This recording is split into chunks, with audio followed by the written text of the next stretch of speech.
Please, everyone, thank you. It's 7:30. I'm not sure about Gary yet. I know where the other people stand. I start by giving you an apology for having to change the meeting. We had discussion on it, and it just seemed at the time like the right thing to do. And unfortunately, we hit a bunch of people who had conflicts for tonight. But I will say, in all honesty, there were a couple people also who couldn't make it last night. So I guess where we're at.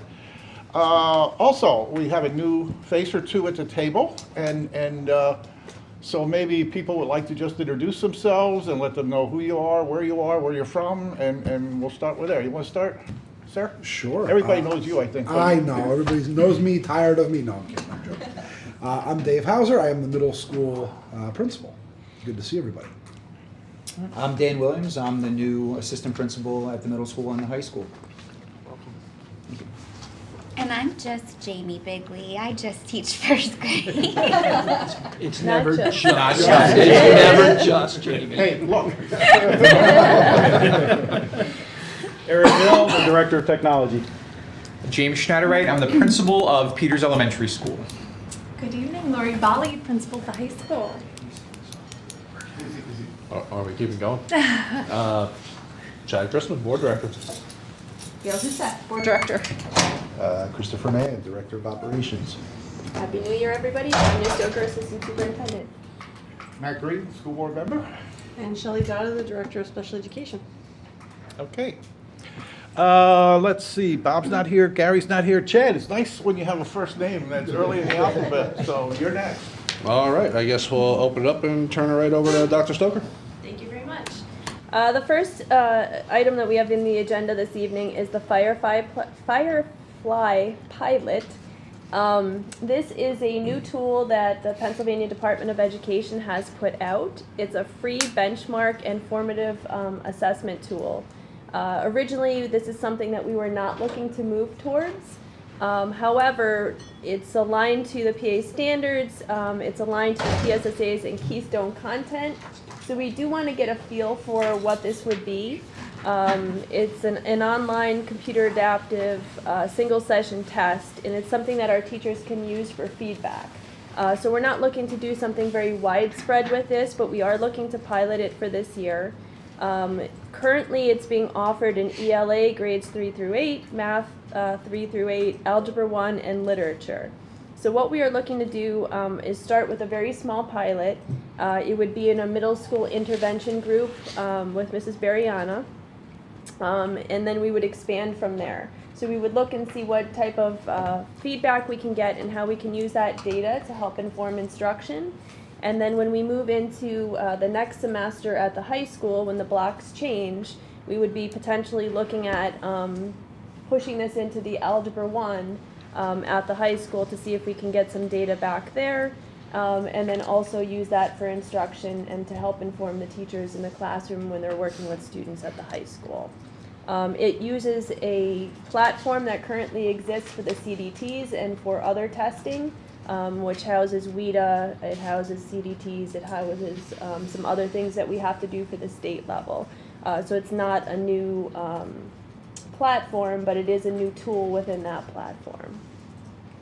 So then we would take that data from the middle school, high school, determine if we want to open that further, if we want to use it in place of something, and then kind of evaluate that impact for broader use moving forward. But again, this would just be a very small pilot that we would be looking to do with this tool.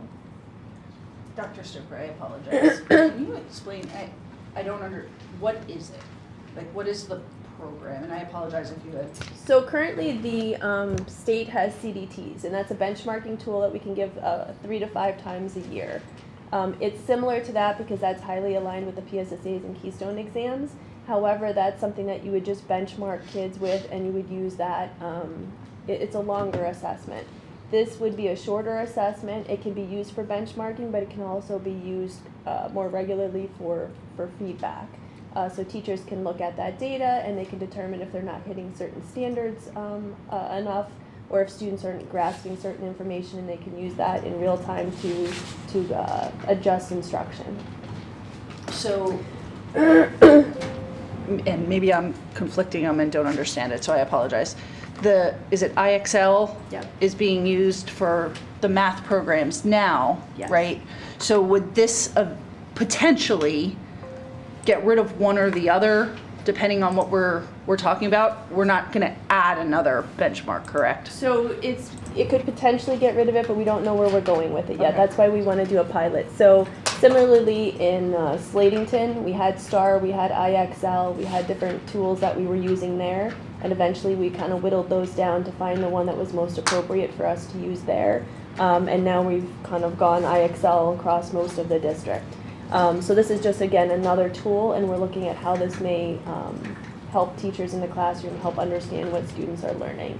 So Okay. potentially, but it's too early to say until we actually do the pilot. Sounds good. I get a little concerned to keep adding Yes. more and more benchmark tools, Mhm. and then it almost, you can do whatever you want with the data, to be honest. So this one shows you this, but this one shows you that, and all of a sudden we're not teaching anything, right? Because we're just teaching to whatever that says. So I'm okay with an open pilot or a small pilot to start to see, but I would, in the long run, wouldn't love to see another one added. I would like to see it either stick, replace, or do something. That's Sure. just my opinion as a. And that's the conversation we had with the math department, is that we want to, not just add things in for the purpose of adding them, but we want to be purposeful in what we're doing. So again, we don't have any feedback on this Yeah. tool because it's new, and we were determining whether or not we were going to participate in the pilot. Originally, I said we weren't, but now we kind of have some pockets of people that are interested in seeing how this tool will help in the classroom. And it should give them pretty immediate feedback that they can turn around and use with students. Any questions? I just have something I like to say, and it has to do with data, like Gail was talking about. I don't know, a week or so ago, there was something in the Morning Call paper about where schools progressed over the last 3 years, et cetera. And I think I read through that data about 4 times, and at first I thought, oh, it looked like Northern Lehigh did pretty good. And I thought, no, maybe it didn't look any good. So maybe at a future meeting, if we can take a look at that data, if you remember what that was, and just kind of rehash it a little bit and explain a little bit of what was in there. I suggest we look at our data, which will be coming up actually next week, Okay, and not necessarily data generated from a newspaper. okay. So we'll I look hear what- I right, hear what right, you're- right from I hear the what- state. I hear what you're saying, yep. In our local assessments. As long as we get an explanation of it somewhere, I guess is what I'm looking, because Sure. I was confused with what I saw. Yeah, we'll do our annual data presentation at the board meeting next week. Good. Okay. All right. The next one is Mr. Schneiderite's kindness initiative at Peters. Thanks, everyone, and Happy New Year. I wanted to just take a few minutes to share a recent initiative we did regarding our Schweppes program and a focus on kindness that we have this year. We call that initiative Kindness Confetti. So if you want to go to the next slide, please, Dr. Stoker. We identified this on our Schweppes team last year as we were working through some conflict resolution with students in trying to improve the way students interacted, and we sort of determined that I think we are great role models for them. However, kindness was something that even if you're being a great role model, they might not be learning it as proactively as we'd like. So we wanted to create something this year where we focused on teaching them how to be kind, which sounds sort of silly as adults, because I'm not sure I can look back on my life and say, I remember learning how to be kind. Usually it's something you pick up. We wanted to be more progressive and faster. So what we did, we created an initiative that began on World Kindness Day. This year that's on Thursday, November 13th. And the initiative ended just the Friday before break. So it was 23 school days. The initiative, again, is a part of our Tier 1 school-wide positive behavior program.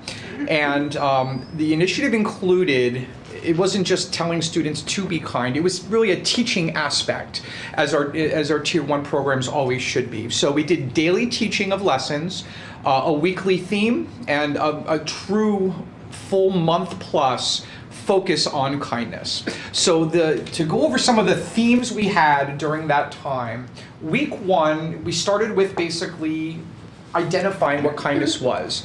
Kindness can be in the actions that you have and also in the words you use. So we started off by, sort of doing announcements, about some examples of kind actions and kind words that we use. Week 2, we delved down a little deeper, focusing on kindness and words, and we wanted to give students phrases they could use that are big part of their general vocabulary. One of them was I like, right? So how to be kind to somebody, you can say I like and then insert here. I like your hair today. I like that you smiled at me, things of that nature. And something that it's a phrase I use every single day with every single student I see. As I greet them coming in, it's nice to see you today, I'm glad you're here.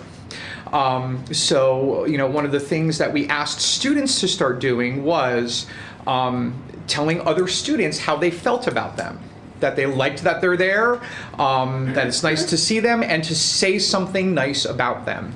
And, we saw a little over time, students walking down and without being prompted going, I like your shoes. I like your hair today. It's like, awesome. Week 3, kindness in actions. One of the things that I noticed as we focused on this, and we jumped all in, the students were into it. We would be in lunch and someone would drop a straw and there would be 18 students who would see it and run out of their seat to the middle of the cafeteria to try to get that straw. So we wanted it to be less chaotic. So one of the things that we tried to focus on, because we try to make the hallways at Peters a very non-chaotic place. We want them to walk quietly, to be good listeners, to be attuned to what's going on around them. So the idea that a simple smile and a kind wave can go a long way. So what we would do is for an entire week, every time I saw classes, I go smile, kind smile and a wave, and we would just go. And then week 4 was manners, just a please and a thank you, which again sounds, as adults, because we've been doing this for many, many years, that's something that students need to be taught and reinforced how to do. And it just so happens on one of those days that we were short someone in the kitchen, and I was serving lunches that day, and I watched 400 students come through the lunch lines, and every single one of them, please and thank you every time. All of this the teaching occurred over 23 school days. Next slide, please. So we call it kindness confetti. What is the confetti? On the left-hand side there's an example of it. You can picture that cut in half. It's a simple form that says blank through kindness like confetti when blank happened. So the student's name goes on top, and then their kindness, their action, went underneath, or their words that they used. So all staff were given access to kindness confetti. We cut up thousands of them. And then when a student demonstrated an amazing act of kindness, they earned confetti, which gave their name. Sometimes the second grade students wrote their own action, that they got a chance to own that kindness act that they did, and that confetti was placed on a bulletin board for all to see. And this is going to beep every 6 seconds until I hit another button. Being diabetic is a pain sometimes, my apologies. Next slide, please, Dr. Stoker. So here was the bulletin board. Big kudos to our PTO. They volunteered to come in one day, and we had some volunteers help put it up. The very left was it in its very bare bones status, where nothing was on it yet. On the right is right at the very first day before anyone earned any confetti. Throw kindness like confetti with some great decorations. Next slide, please. This is the bulletin board at the end, but way more than this. This is filled, and you can see the colorful confetti on each of those, student's name, and on many of them the action that they did. So we got a chance to highlight the students and tell them how proud we were. As you walk by today, boys and girls, find your name on there for the act of kindness you did. And if you can go to the next slide, please, Dr. Stoker. I took a video because I wanted you to get the full impact, because again, it went way past just that bulletin board. So you can get him and hit play.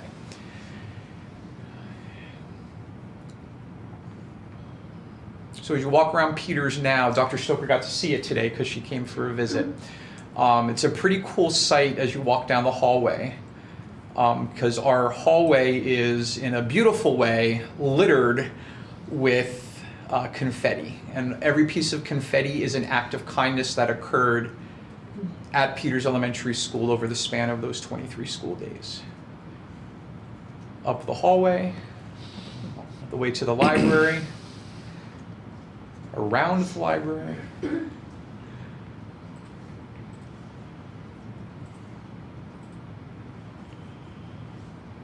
finishing off in front.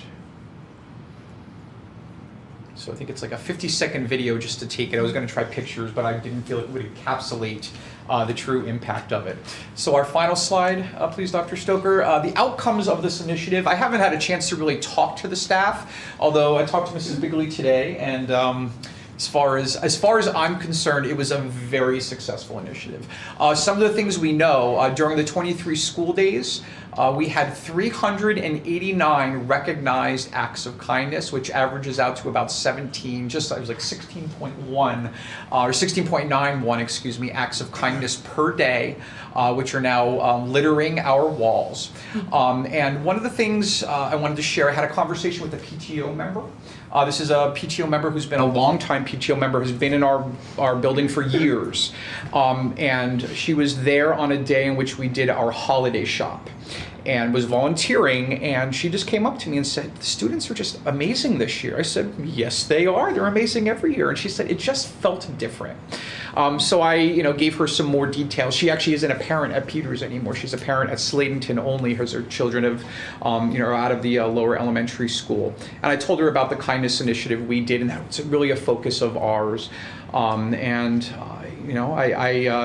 sort of shared it with her and showed her the wall at the time, and she's like, oh, that's really awesome. So to have a parent who didn't know what we were doing and just make a comment that it just felt different this year, it's something that I'm really proud of, and certainly something that I will look to bring back in some way later on this year, because kindness shouldn't just be taught for 1 month, even though it was a strong focus that month. But I do believe this is going to be something that we're going to reinforce throughout the year and certainly bring back in the future. So, and the last slide is my favorite picture of all time, Peters Elementary School with a beautiful rainbow. It's my picture of every Peters Elementary School thing I ever have. I'm not sure, and of course, if you have any questions or any feedback, I'm happy to hear it. Anything you'd like to add, Mrs. Bigley? It really, truly was, they were different. The children it was explicitly taught, like kindness was taught. He would come on the loudspeaker and say, I want you to say please and thank you today. But it wasn't just me saying it. He said it, and then they did that all day long. And it had a different vibe for the past month. It really, they were different. Yep. I'd do it again. Yeah, certainly. And again, I think it's a demonstration, because we did that as a school, but these are things that teachers can do in their classrooms and find a focus, and just, this is going to be our focus this month. And the idea, it fits into our MTSS framework. We identify a need, we teach them what we expect of them, we create a system to reinforce it, and just every day it was just a big focus. As you walk around every interaction, I love how you're being kind to. That was so kind of you to do. And the students, I can't speak for the students, but I saw them really engaging in this. Was there still conflict? There was still conflict. Were there still bad choices? There was always, students that need that redirection. But even the redirection after a bad choice was, what is our expectation here? We should be kind. That's right. So what are some things you can do to be kind? And now they have answers to it, rather than, I don't know. I can say things, or I can do different actions or different words. So again, I was really proud of the way our team went about it, the way our students interacted with it, and again, I'm looking forward to bringing it back in the future. And I think we still saw it spilling over into, the new year in your classroom, even today when we were visiting, so we're still seeing the effects of that. So responsible, respectful, safe, and proud. We had a conversation last year. We want to change it to responsible, respectful, safe, and kind. And the thought is kindness should be in part of all of that, and plus to reprint every single poster we've ever made is also a but to make that a part of our conversation and not just something, an outward expectation, but something we explicitly work on. I think it showed a big impact in the school. So, thanks. Okay. Thank you. The next thing that we have on here is kind of two pieces. So Amplify CKLA, which is the ELA program that we're using in our elementary schools, and then Amplify ELA, which is our 6th, potentially going up into the middle school. Again, something that I had the opportunity visiting classrooms today at Peters and also at Slatington, doing some evaluations. I've really had a chance to kind of watch our teachers implement the CKLA curriculum, and it's definitely more rigorous, and I think we're really getting what we hoped for out of that. So I'll turn it over to Mr. Schneiderite to talk about an additional purchase we're looking for at Peters. We'll be able to click on it, Dr. Stoker? Mm-hmm.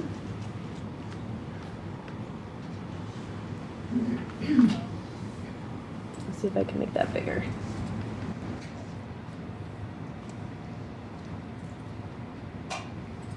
Okay, these are for the second grade licenses for next year. Is that what we're talking about here, Dr. Stoker? This is for the special education. I see. So Great. for our tier 2 students. So when we,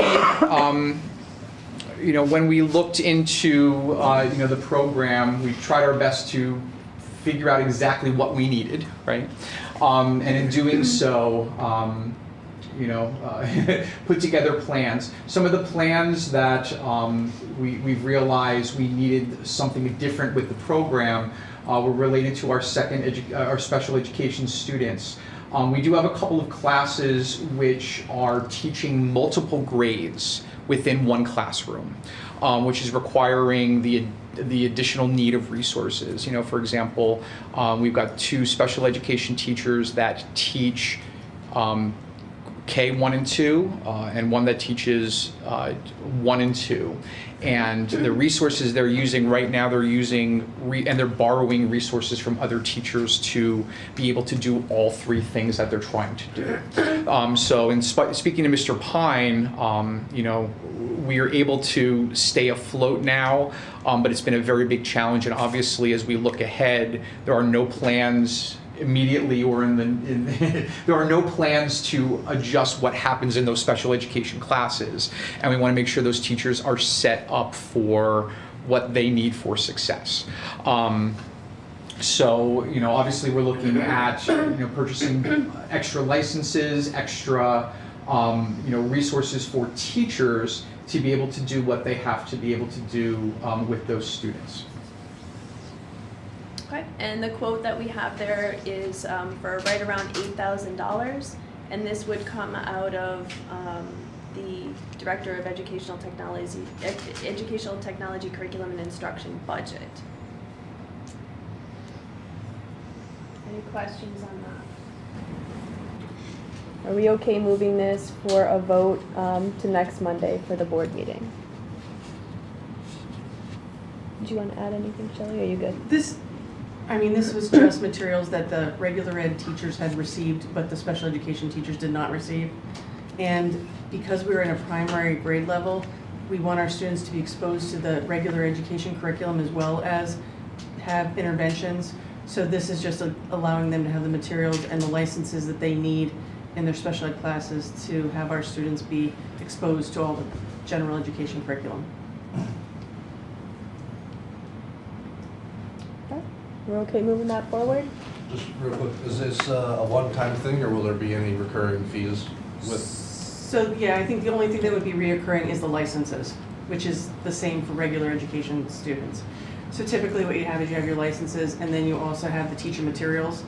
And unfortunately, the teacher materials are very expensive, hence the expense right now. But the reoccurring cost would be those licenses for every student every year, just like the regular. And the true challenge was when we looked at numbers. And those should have been budgeted, like most of those should have been budgeted in as reoccurring costs, just because they were counted as regular ed students to start with. We look at grade levels, we look at, okay, well, there's this many in that grade, so we order that. But then when we look at special education, there are students who are working not at the grade level. So, and we want to get the teachers the resources that they need, even if they are second grade teachers working with first grade teachers, especially in the special education realm where, again, we have a number of classrooms that the teachers are teaching students at multiple levels and meeting their individual needs. Right now, we're pulling resources, trying to get everything for that teacher and for those students, but we want to give them everything that they need to succeed. So again, the initial resources for the teachers, that's a one-time purchase, and anything in the future, now that we know we need the specifics of that grade level, when we look to budget for the future, when we work with CKLA, it'll be, okay, well, we definitely need this many in that grade. So it's basically adjusting where we're purchasing it in the future, if that makes sense. And the licensure is just 1 year, right? No, this That looks would to be me like reoccurring. it's the 6-year license, right? Oh, it's a 6-year license? Oh, Correct. okay.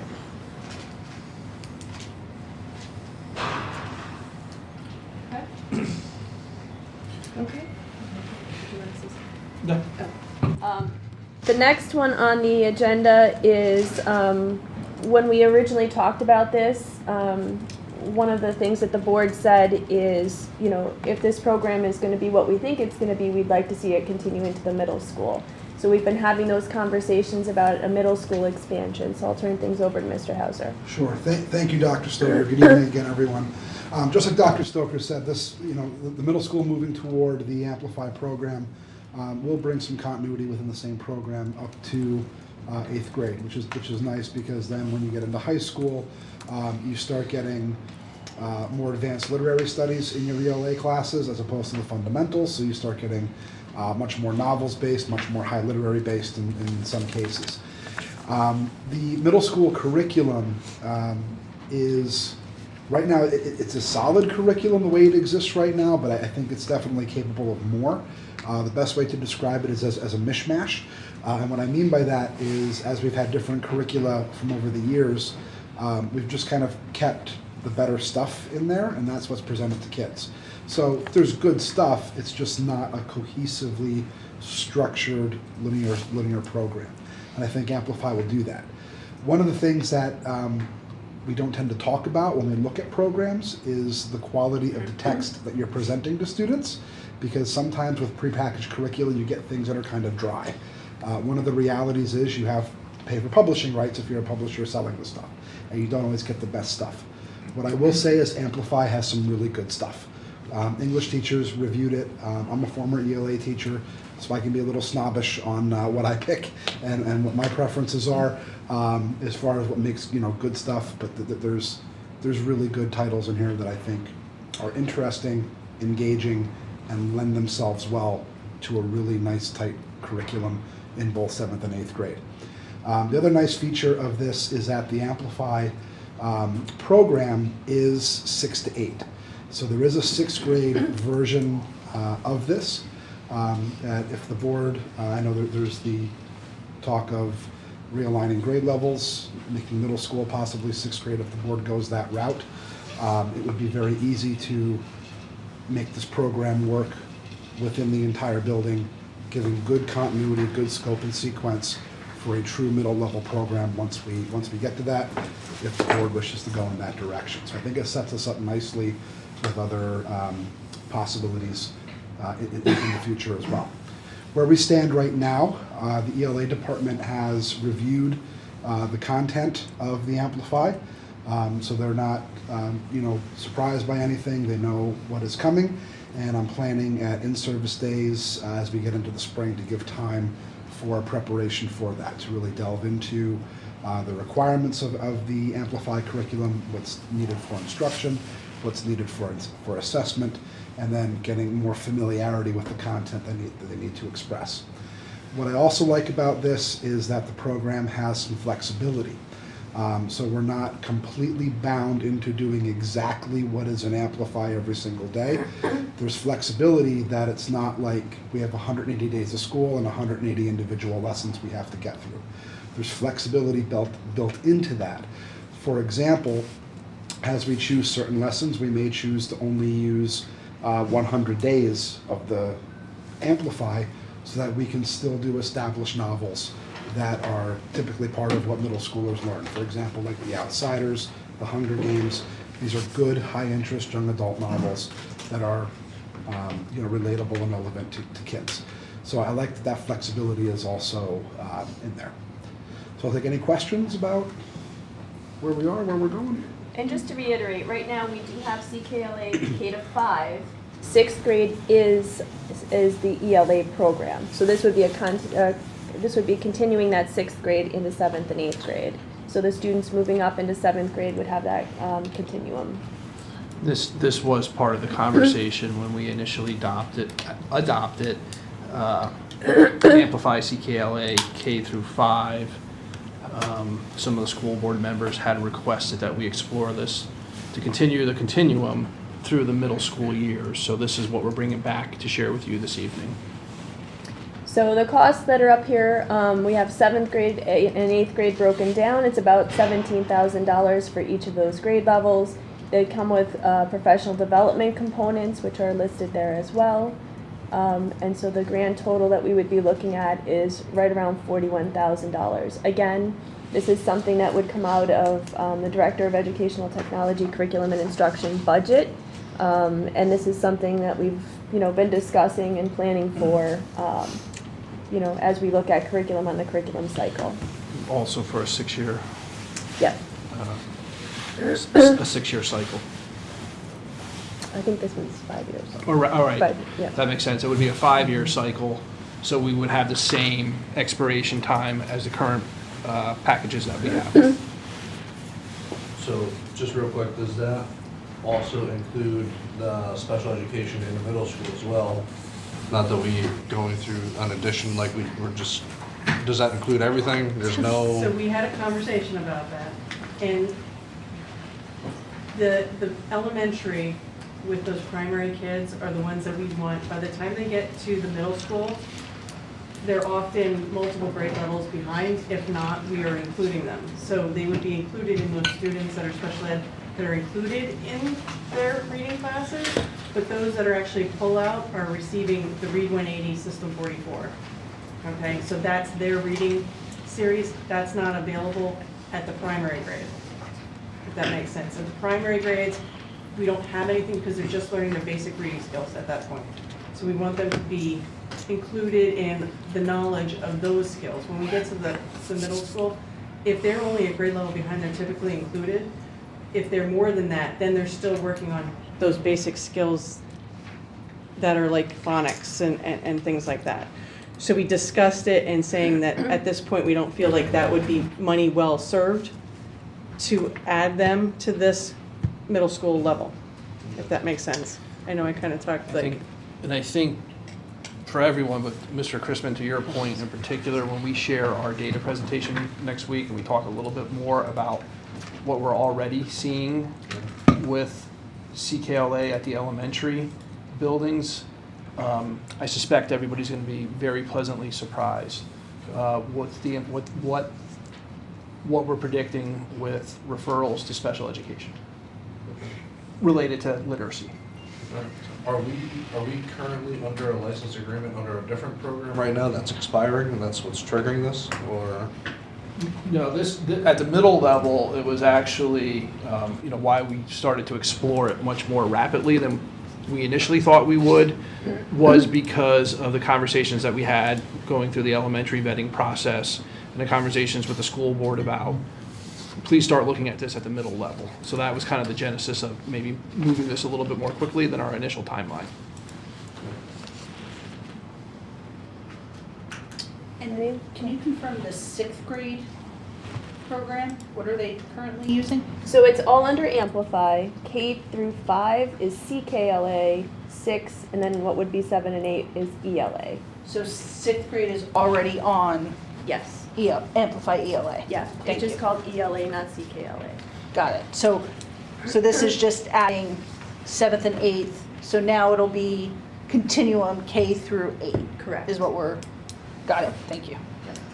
Question. Any other questions? Okay. Do we have the ability from the board members present to move this for a vote on Monday night? Sure. Okay, thank you. Okay, so that we're going to shift away from ELA for a moment and back to math again. Again, we're very excited about what we're seeing with the CKLA and ELA curriculum.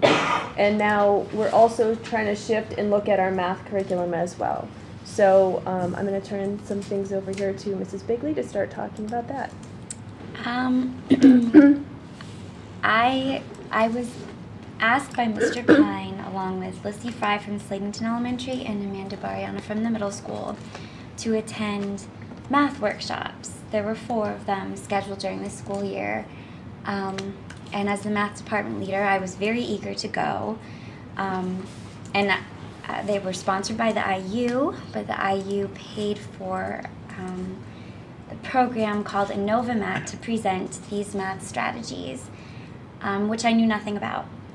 And having been here and taught long enough in the district that I've been through 3 math programs, I was very excited to learn about a new program that could have the potential to replace our math program. And by no means am I not grateful for what we just discussed, having CKLA. We have a new ELA program. I should not be asking for anything more, and I'm not. I'm just here to present the thought that we've had Eureka for math for the past 7 years. I believe Slatington had it a year or 2 longer. And it's great. It's lovely to teach. Prior to that, we had Envision Math. Prior to that, we had Harcourt Math. And of all of those 3 programs, I can tell you this current one was harder to teach because it lacked an intervention piece and an enrichment supplement piece. So teachers had to sort of bring in their own supplement for the struggling learners and the high achievers. So this workshop that I've been attending, sponsored by InnovaMath, is more inquiry-based for math. I'm not hoping or saying that I want this particular math program, but I would like to present the concept of maybe looking at something new for math within the next year or 2. Coming from me saying that might sound different than Mr. Schneiderite saying it, but I'm eager for something new for math. The program itself and the strategies that have been presented are more real-world problem-solving. For example, for measurement, we're looking at the volume of a fish tank, and then that is meeting the standard of measurement one day, and the next day we're taking the measurement and we're subtracting and comparing, and the following day we might be doing something with addition. Like every day is a different concept, which is also different. Usually our typical math programs are like a whole unit of addition. It was presented that teaching that way means that they're not retaining it because they're only focusing on addition for a month and then they forget about it by the end of the year. Looking at our recent math scores, they're not as high as they used to be, and I'm hopeful that thinking about a new program that maybe spirals the content more, the children will retain more. So that I'm just here to just let you know, as I'm speaking on behalf of the teachers, we're not against a new math program on the horizon. And that is all that I have to say. So thank you for that. Lissy Fry was unable to be here with us this evening, who's one of our math leads also at the elementary, and also Amanda Bariana, who is one of our secondary department leads in math. They were not able to be here with the change of date from Monday to Tuesday. I do have some sentiments also from Amanda that she shared with me. She said that she went to the InnovaMath training, and it was eye-opening in providing a more hands-on, discovery-based approach to teaching early elementary grade levels. She said after attending the sessions that the team was interested in learning more, not just about the math instructional strategies that they were shown, but also the curriculum created around these strategies. In her experience, the curriculum she found to be thoughtfully designed and including individualized student practice, as well as emphasis on teacher professional development. So right now we are not going to put a quote up there. We're not asking for anything at this point. Really what we're looking for is just feedback from the board about investigating. So we would like to go out and investigate the math program, come back with some recommendations, but just looking for a timeline and the investment in what we think we may want in a math program to be as rigorous as what we're looking to do in ELA, may be somewhat in the ballpark of what we were looking at for ELA. So there's going to be some financial commitment there. So we're just really looking for some feedback. Are you okay with the administration going and investigating further and bringing this back to the board? Was this part of any of the curriculum council or any of those plans to start looking at these math programs? And then kind of when was that planned for? And if we start doing it now, which sounds like it's maybe needed, what is that going to do to other things within that plan if we move things around? So we have a 4-year curriculum cycle. We're finishing up our comp plan. This is the last year of that 3-year plan. We're jumping into the beginning of our next comprehensive plan, which will have to be approved in March. So I believe we're back on the cycle of ELA and math again. So this would fall in line with what we should be looking at in our curriculum cycle. We developed the curriculum. We've done the common assessments. We're looking at the data that's coming back from those and continuing to realign curriculum and assessments. So this should fall in line with what we're looking to do through our comprehensive plan as well. My question is, over the past couple of months, we've been looking at new programs from K through 12, really, and they're very costly. My concern is if we're looking at these and realizing that things change yearly, and I do understand that probably more than a lot of people do. But with that in mind, when we look at these programs, can we look at programs that have longevity to it, that we can build on, rather than having one program that lasts 2 years and then go into another program and 2 years later another program? Because that seems like we've been doing is just changing programs rather than building on the programs we have. Is that a possibility? Sure. So the STEEL standards, we've been talking a lot about that and how we're teaching science and the changes that are happening there. When we're looking at this math program, this is a more hands-on, real-world application type of program again. So I think it also falls in line with what we're looking at for this for the transition to the STEEL standards too. So this is kind of where everything is moving within the state and within curriculum. But your point is well taken, Mr. Fedorcha, about kind of consistency as our students move up through the grade level. So yes, that is one of our goals as well. I know we more frequently over the last few years have changed the assessments that we're using to help us make better decisions about the curriculum that we need. So long answer short, yes, we agree with you. And from the teaching standpoint, the last thing I want to do is learn a new program and have to teach it. I would love to keep one for a very long time. The scores just made me wonder if what we're currently using is the best. And I'm not criticizing at all. No, I know. I'm just questioning the longevity part of it, and I really appreciate looking at that because I do know things change yearly, especially in technology and in education. So just to touch base though, so looking at the math program, the Firefly pilot that's on here, is there a cost to that? No, that's free. That's free. That's a state-offered program. Okay. Thinking if we're gonna start testing something else, which is in math with Mrs. Bariana, then not sure that's the right time to be looking at it to make a next decision on something, or which one's better, right? Which one do you put first to put in place? I don't know. I'll let that to the professionals to decide, but I agree. I think the longevity is important and the consistency across the grade, and I do agree our scores aren't super and could be for many reasons. But I'd be okay with looking at another program. So what we'll do then is administration will provide a timeline. So we'll come back with some recommendations as far as a timeline that we would investigate and look into possible programs.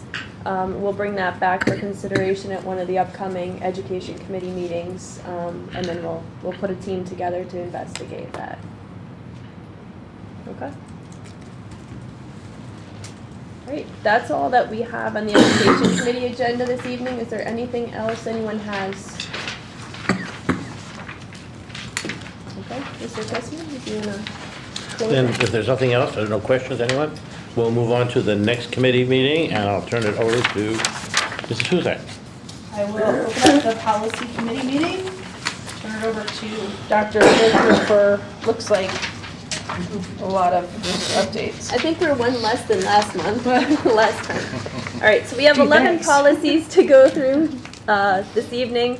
Most of them have the same relative theme in what's being changed on them. So let me just grab them and we can go through these. Okay, so our first policy is 218.1, weapons. So this policy is a mandated policy. It was last updated in 2022. It is being updated, and you'll see some of these common themes throughout. Here you'll see in green, the red stuff is things that we're striking through and taking out. Green is what is being added in. So in this, it was the definition of weapon, which was just simplified to be replica of a weapon. Further down, you'll see the superintendent may recommend modifications with regard to expulsions on a case-by-case basis. That was added in. The delegation of responsibility, you'll see a move away from local law enforcement officials to, it now reads, the agency that has jurisdiction over the school's property. So you'll see that change through most of these. Again, law enforcement agency or local police department, you'll see that change there. Again, in the next paragraph, here you'll see that we have to report any violations. The Office of Safe Schools is no longer, so it's now the Department of Education that we report directly to. And then the last one is just a clarification statement that, you know, we refer to board policy, we refer to what's in the law, so we just added in accordance with the law here. So any questions on that?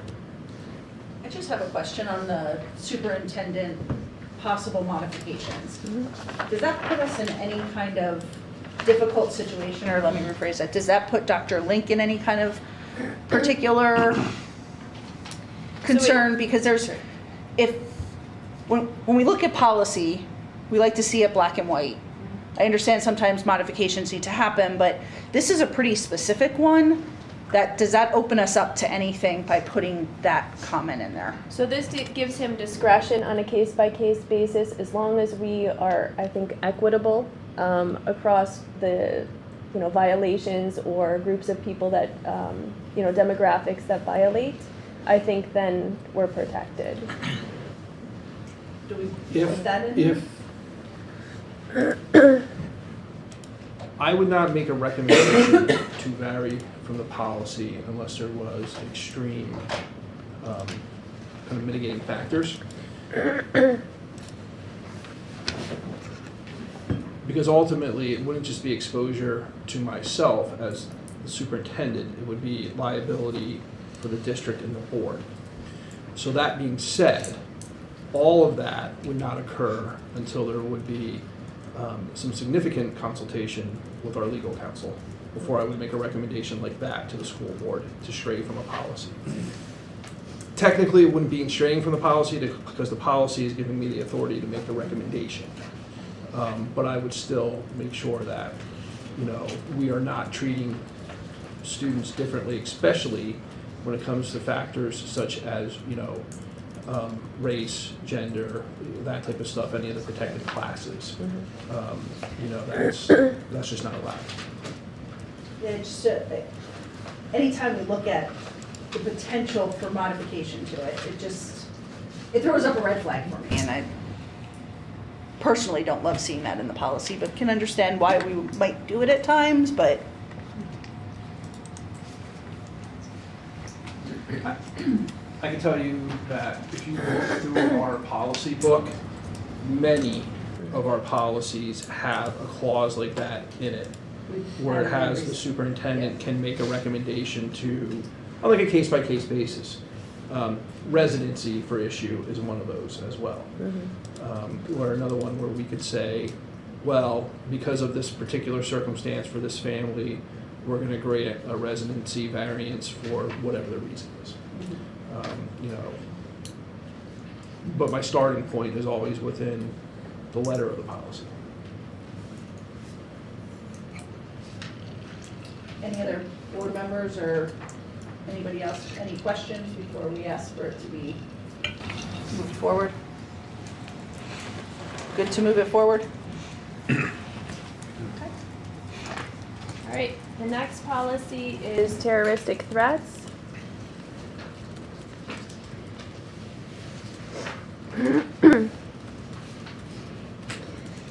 All right, this policy was last updated in 2022. It's recommended for legal liability purposes.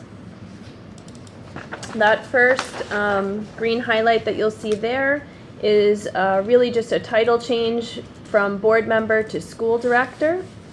The larger paragraph is moved from the end of the policy, so you'll see that that was stricken from the end and put up here.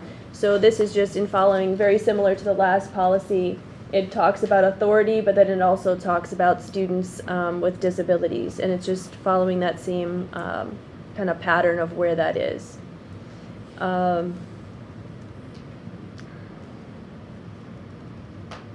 Delegation of responsibility.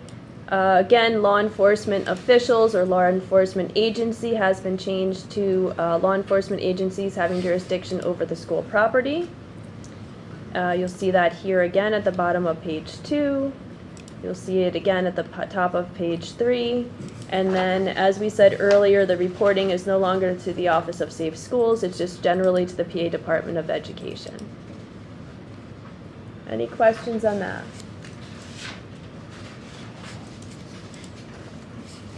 Okay, moving forward. Sounds good. Okay. All right, next policy is tobacco and vaping. This one is specifically for students. There is an employee one as well. So this policy was last updated in 2022. It is a mandated policy. Really what they did in this one is they moved away from like a specific term. Juul was one of the first ones that came available as a vaping device. They've moved away from that specific and went more general. So you'll see in here tobacco products, you'll see vaping devices, things like that. So it's moved to a more general term for all of the products that now exist. So you'll see much of what is crossed out is really just the Juul products. So we go to the page 3. You'll see here the law enforcement agency again in place of local police department. The incidents that are now reported to the department, PA Department of Ed, rather than to the Office of Safe Schools.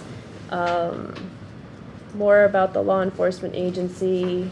So again, just really terminology, and in this policy, taking out the specific product of Juul and making it more of a general vaping product.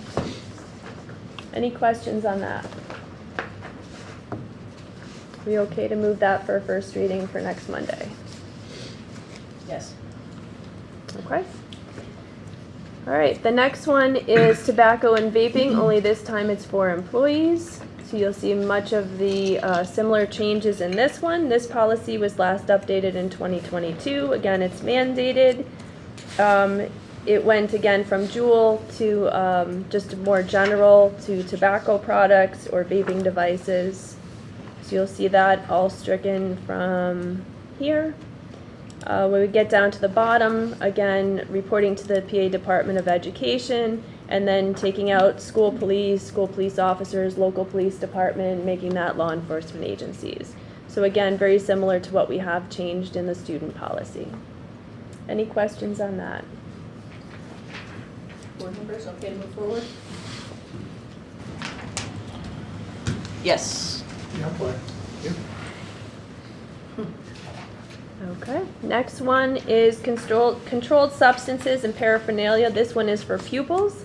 This policy was last updated in 2004, so it is a little bit older than some of the other policies that we have. It's over 20 years old. It is recommended for legal liability reasons. Because of the age of the policy, you're going to see a lot more changes in here, just to get it updated to where PSBA has been over the last few changes. Most of the revisions that you'll see in here have come because of Act 33 of 2023, and then also PSBA updates that have happened, since 2004. The first one is controlled substances, so that definition has been updated. That's what most of what you'll see here. Moving down to authority, again, just as we had the blurb with students with disabilities in the other policies, that has been updated and moved to that authority section as well. Moving down to off-campus activities,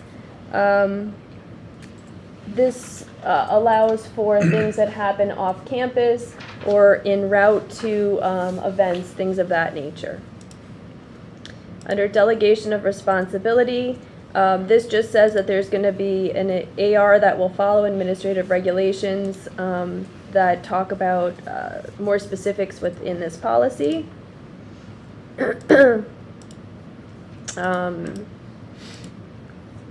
At the bottom of there, you'll see the change from Office of Safe Schools to the PA Department of Education for reporting. Under guidelines, this is for any kind of discipline, who it gets reported to, what agency it gets reported to, time frame that it has to be reported, things of that nature. The anabolic steroids part in here was also updated. And then lastly, what you'll see in yellow is something that we actually added into our policy. It's not something that PSBA recommended, but it's how we handle things here. And we did talk about that as an admin team and making sure that that's in line with what we do here. So those are the changes to that policy. Any questions on that? Okay, are we okay to move that forward from the board members present to Monday night for first reading? Yes, all board members, yes. Okay, next one is same policy, only for employees. So this policy was last updated in 2016. It's required for legal liability reasons. Again, controlled substances rather than the use of drugs, so it's just a definition here that was updated similar to what we have in the student policy. Under authority, you'll see support staff here now rather than classified employees. We try to generalize that to the different contracts that now exist at Northern Lehigh and what we would term, our employees. So we have professional, administrative, professional, and support employees. So we try to match that up with the classes of employees that we have in the district. The larger paragraph you'll see there also refers to board policy for violations as well. Here, you'll see in establishing a drug-free awareness program, it says drug-free workplace awareness program now. Under guidelines, again, some of the changes that you saw earlier for local police department, now a law enforcement agency. Office of Safe Schools is no longer in existence, so PA Department of Education. And then the notes at the bottom are just something that will be taken out, but is for our reference as we update this. So things that have to be kept or not kept based upon the last time that we updated our policy. Any questions on that? Okay, do we have the ability to move that one forward for first reading on Monday night? Yes, all board members here are nodding yes. Okay. Next one is trauma informed. This policy was last updated in 2022. It is an optional policy, but we chose to include it in our policy guidelines.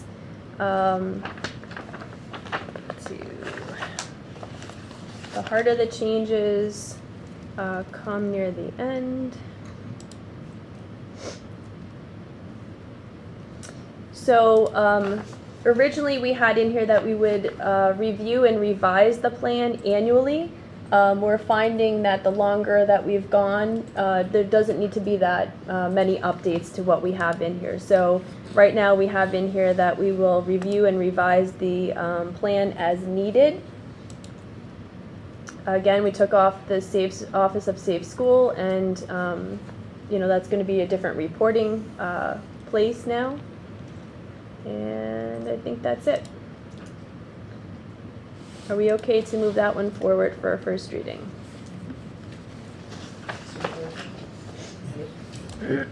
Yes, or nodding yes. Okay. All right, the next one is student discipline. This policy was last updated in 2007. Our policy is actually called student conduct. They're suggesting that we change it to student discipline, so we'll be making that change. This is a mandated policy. It originally said the board acknowledges. We changed that to recognize, just some terminology there.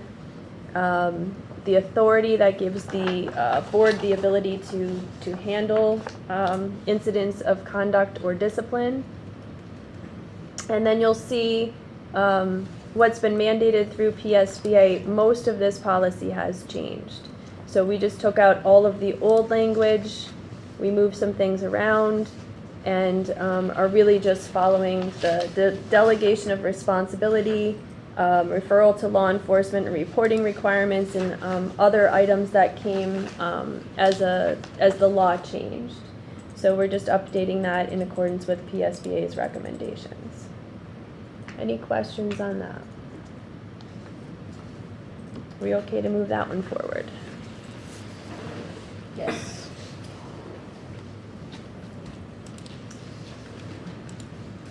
Okay. 3 more. All right, this one's a little bit different. You're not going to hear the broken record for this one. It's a little bit different. So this one was last updated in 2017. This is regarding public records. This is a mandated policy because of the right to know law. Some of the changes you'll see here are that requester, there's a change to the definition of what a requester is. It can be a person, or it can be an agency that is a requester. This talks about the board and that we can deny anonymous requests. An anonymous request can come in 2 different fashions. It can come from somebody we don't know who they are, so that could be anonymous. Maybe they left their name or information off of it. Or it could be we don't understand fully what they're requesting.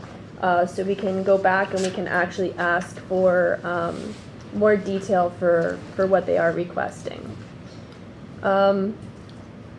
Under number 3, there's a form. We can specify the form that must be used when they do make a request.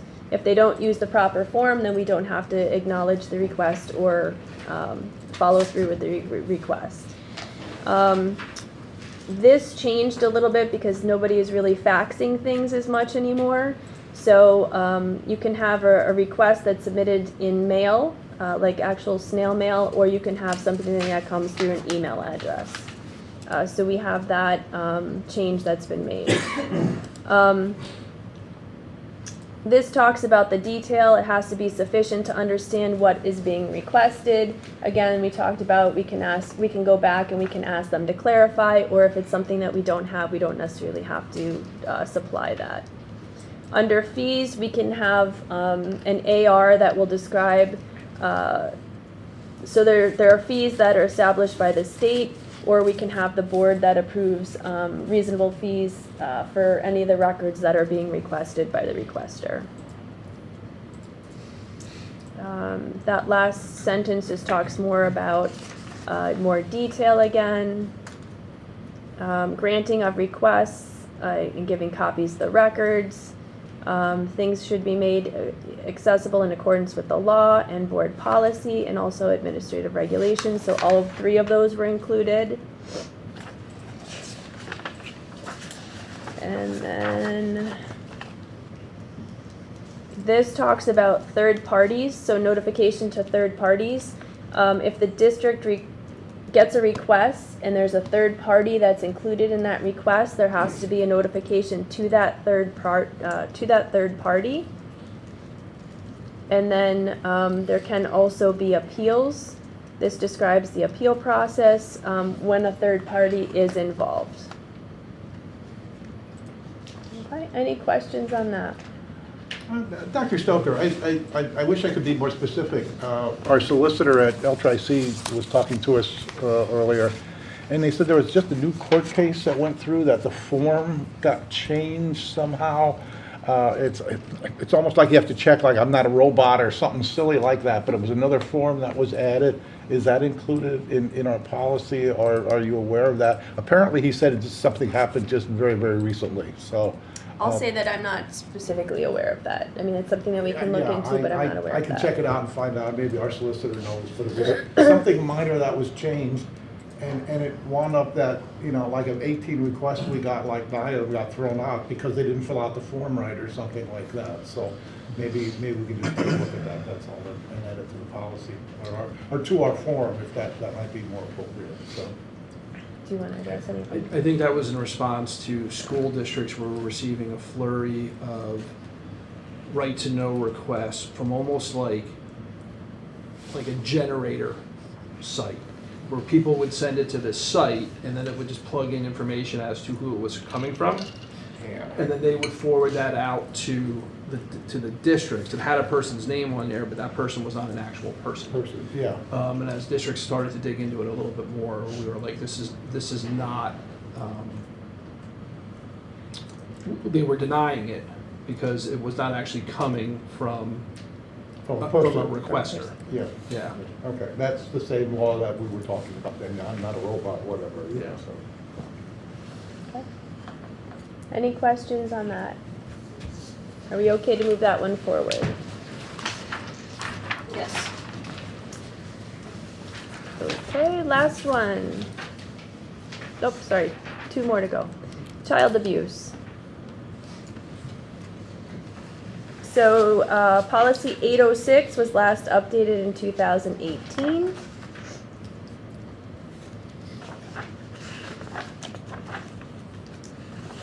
Get down to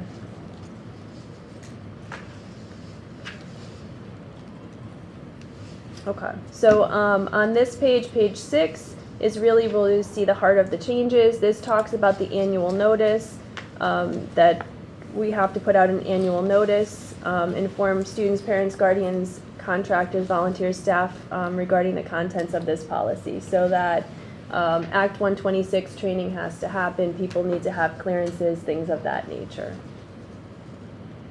I think that's it for this one. Oh, no, one more. And at the bottom of this, again, Safe Schools department is gone. We have a school safety and security incidents, or our school safety and security administrator, an agency that has jurisdiction over the school's property, and got rid of local law enforcement. So some of those changes we talked about earlier. Any questions on that one? Are we okay to move that to board for first reading on Monday? All good. Thank you. Okay, and, oh, I'm stuck. And last one, public attendance at school events. Policy 904, it was last updated in 2022. This one, again, this policy touched on having like Juul or any of those vaping products. So again, this has been made into a more tobacco kind of general terms rather than having specific Juul in there. You'll see all of that stricken from e-cigarettes, Juul, all of that language is now removed. Under Office for Safe Schools, you'll see Office for Safe Schools removed and PA Department of Education put in there. You'll see local law enforcement, local police, school resource officer, all of that removed, and having the local, the law enforcement agency that has jurisdiction over the school's property put in there. And then the last one, the free admittance part, what we did is That's specific to Northern Lehigh, so we went back in and I worked with Mr. Geist on this one, and our principals as well, to make this specific to what we actually do. So senior citizens who are 65 years of age or older shall be admitted without charge or at a reduced rate to many school-sponsored events or activities, such as plays, concerts, athletic events, and that they may have to show proof of age or identification to receive that benefit. So we took out the gold age card, we no longer use that, and we went with what we're actually doing at our events. So that is a specific Northern Lehigh change there. Any questions on that? Okay, can we move that to a first reading for Monday night? Do other schools do that, Mr. Geis? They do, yeah. I thought so, but I wasn't sure. Yeah.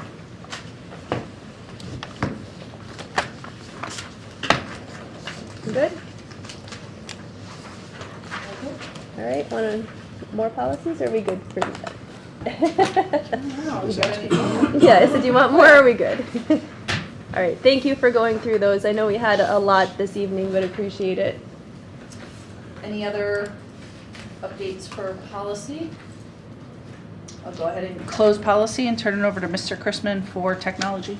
All right, I guess we'll open it up and send over to you, Mr. Hill.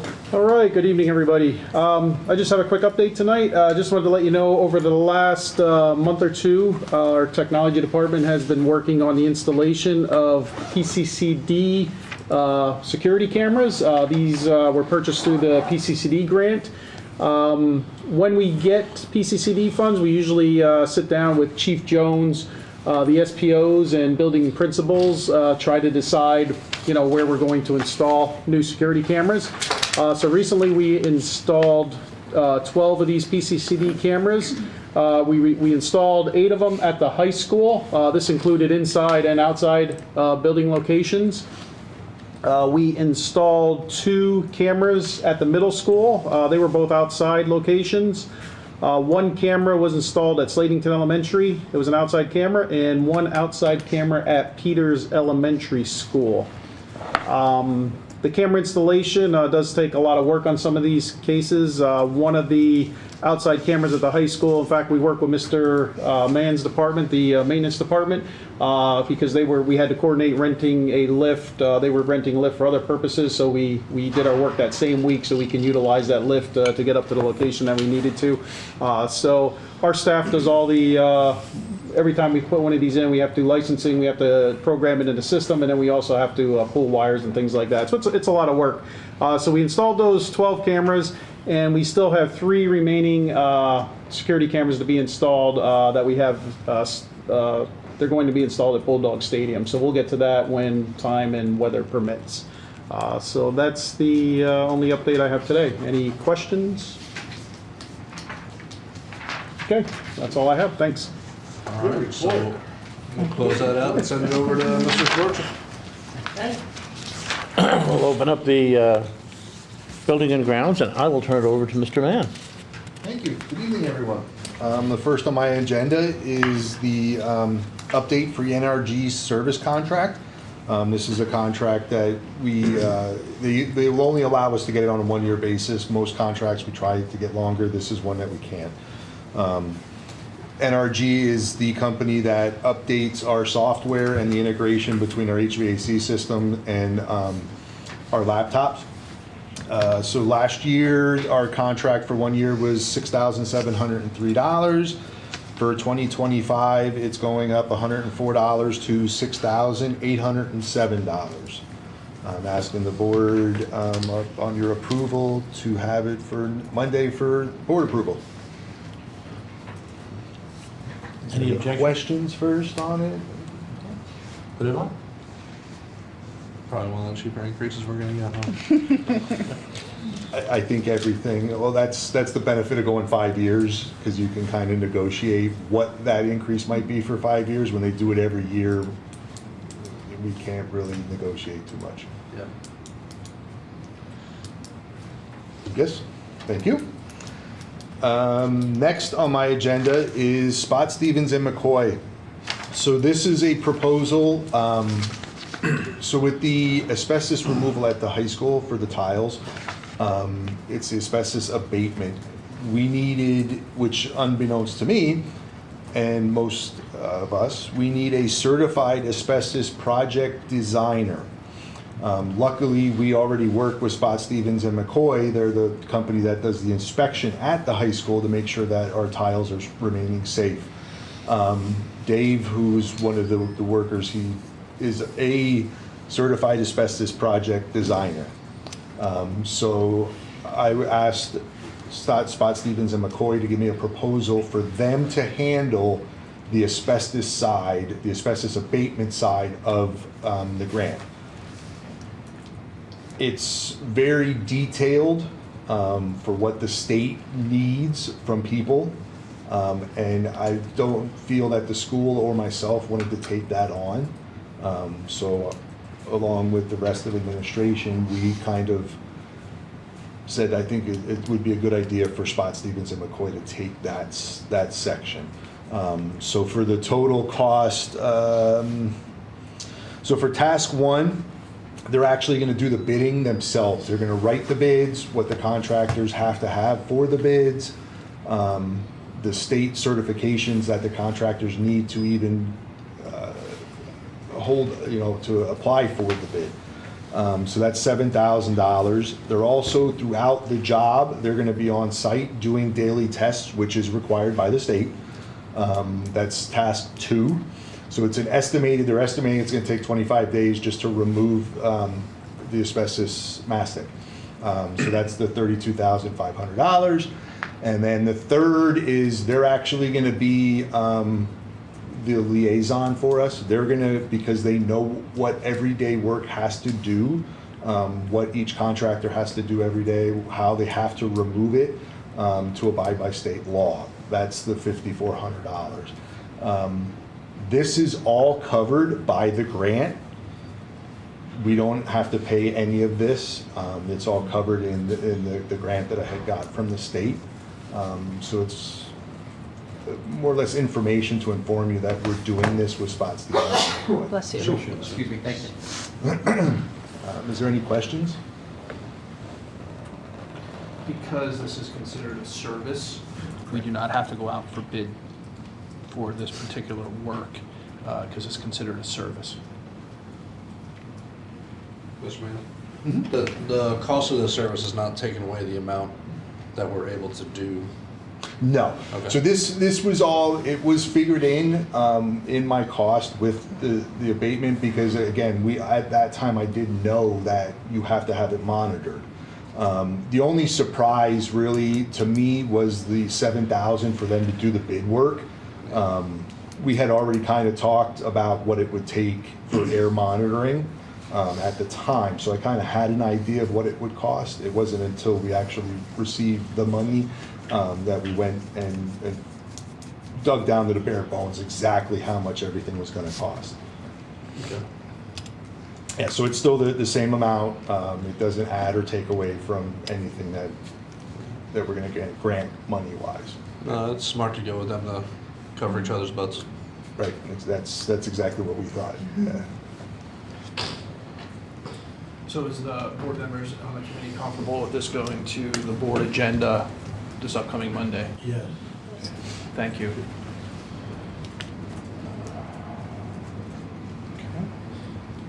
You're spending a lot of money. So it's not hard, buddy. Okay, so That next. part wasn't hard. So next, I would like to transition into a presentation as a follow-up to our most recent conversation about the feasibility study and proposed options for the school district, the school board, to decide upon over the next few months. The purpose of this particular presentation is to answer questions that were brought forth by the school board members during our last meeting on this topic prior to winter break. So we generated that list of questions from the school board members. And here, as I go through this presentation, we will have those answers for you. And then I will have at least one question for you at the end of this, seeking further direction for administration. Okay? So here's our feasibility study follow-up, digging deeper. You'll see again, this is not new information to you. These are the areas that we are looking at for infrastructure improvements. This is if we were to just do infrastructure improvements and do no reconfiguration of the buildings or the grade levels. One of the questions that came up was, initially I had shared with all of you, kind of, here's the scope of work and here's the estimated cost of what that scope of work would be for the school district. One of the board members asked, is there a way that we could itemize all of those different areas? So over the last month or so, I've been working with the architects and the engineers to say we need to get our best estimate of these line item costs for each of those kind of broader buckets of work up there on the screen now. So the next couple slides, the pattern is going to be the building, a slide like this, which you've seen before for each school building, and then a line item cost for each area within those different buckets. Okay, so here is Peters Elementary. Here it is broken down by the different categories. You'll see in the left column, categories are areas such as building envelope, architectural design, mechanical, electrical, those type of broad categories. And then the subcategories will get a little bit more narrow when we're talking about things like for envelope, the exterior walls, and then what the actual item is, what's the work. That would be things like cleaning the brick and masonry, repairing mortar joints as required, replacing control joints throughout the masonry. That's where it's getting into what the actual work would be. Priority is, if it's red, it's something that is more urgent. If it's orange or yellow, it's still urgent. If it's green, it's like we're pretty good in this area. So on the cost, you'll see the, best estimate, knowing that this could fluctuate depending on cost of labor, cost of materials, whenever or if the board were approve to do one of these kind of action items here. I will, after this evening, get this presentation out to the school board so you actually can have it, especially for our school board members that are not here this evening. And then once these committee minutes are approved, Monday evening at the monthly board meeting, this will be made available publicly when these committee minutes are posted to the website. So I'm not going to read through each one of these. These will come to you. But I did want to share, here are, the estimated costs for each one of these items here. Okay, the second page for Peters Elementary School then is mechanical down through electrical. You can kind of see the different subcategories, items, and costs there as well.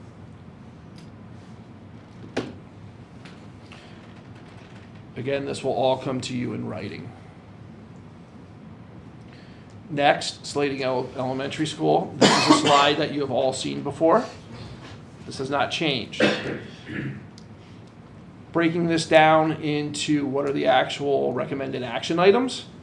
Again, left to right, it goes from very broad categories down to the actual work that they are recommending to do with the estimated cost on the other side.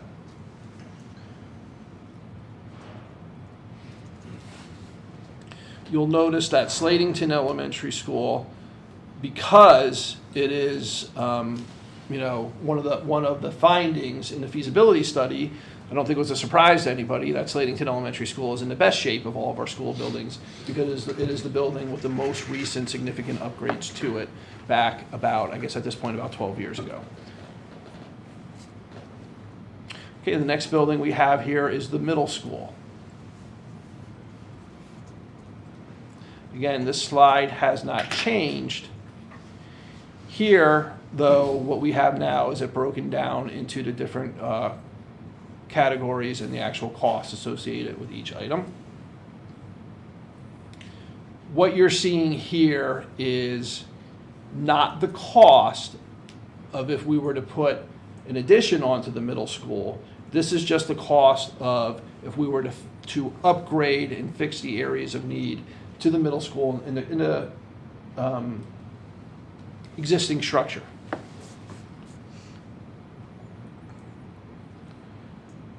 And then next we have our high school. Again, you've all seen this slide before. And then here it is with those broader buckets itemized with cost associated to each of them.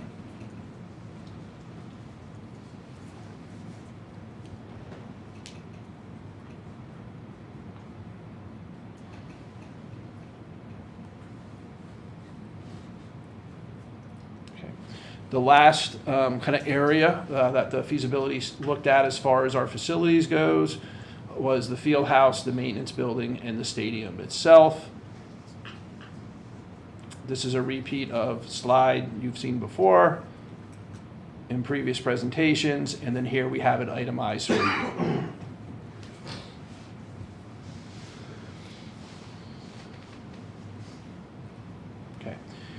What you have here, again, is just an image of where the proposed addition would go to the middle school, kind of, you know, what I would consider the corner of Center Street and Bulldog Lane. Middle school addition, you've seen this slide before.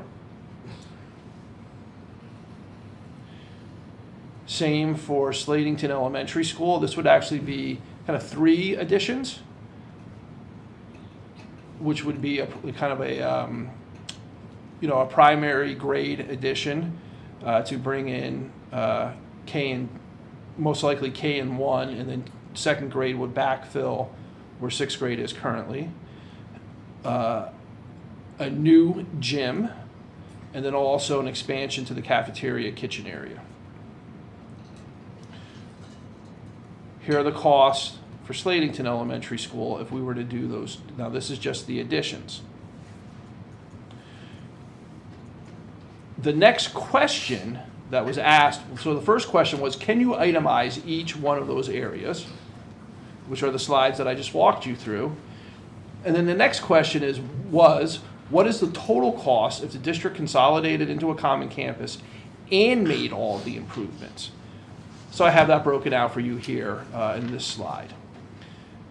Again, I need to, you know, and the architects and the engineers, you know, kind of emphasize this. It's a range because we don't know what the cost would actually be when we go to break ground or start any of these improvements.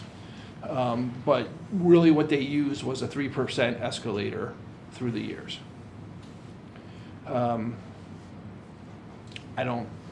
I can't say that it's going to hold that 3% every year. So that would be the total cost of $76.8 million to $89.2 million probable cost if the school district were to do everything. Administration is not necessarily recommending that. We are not recommending that, actually, but that was a question asked, so we wanted to provide the answer. Mr. Chrisman.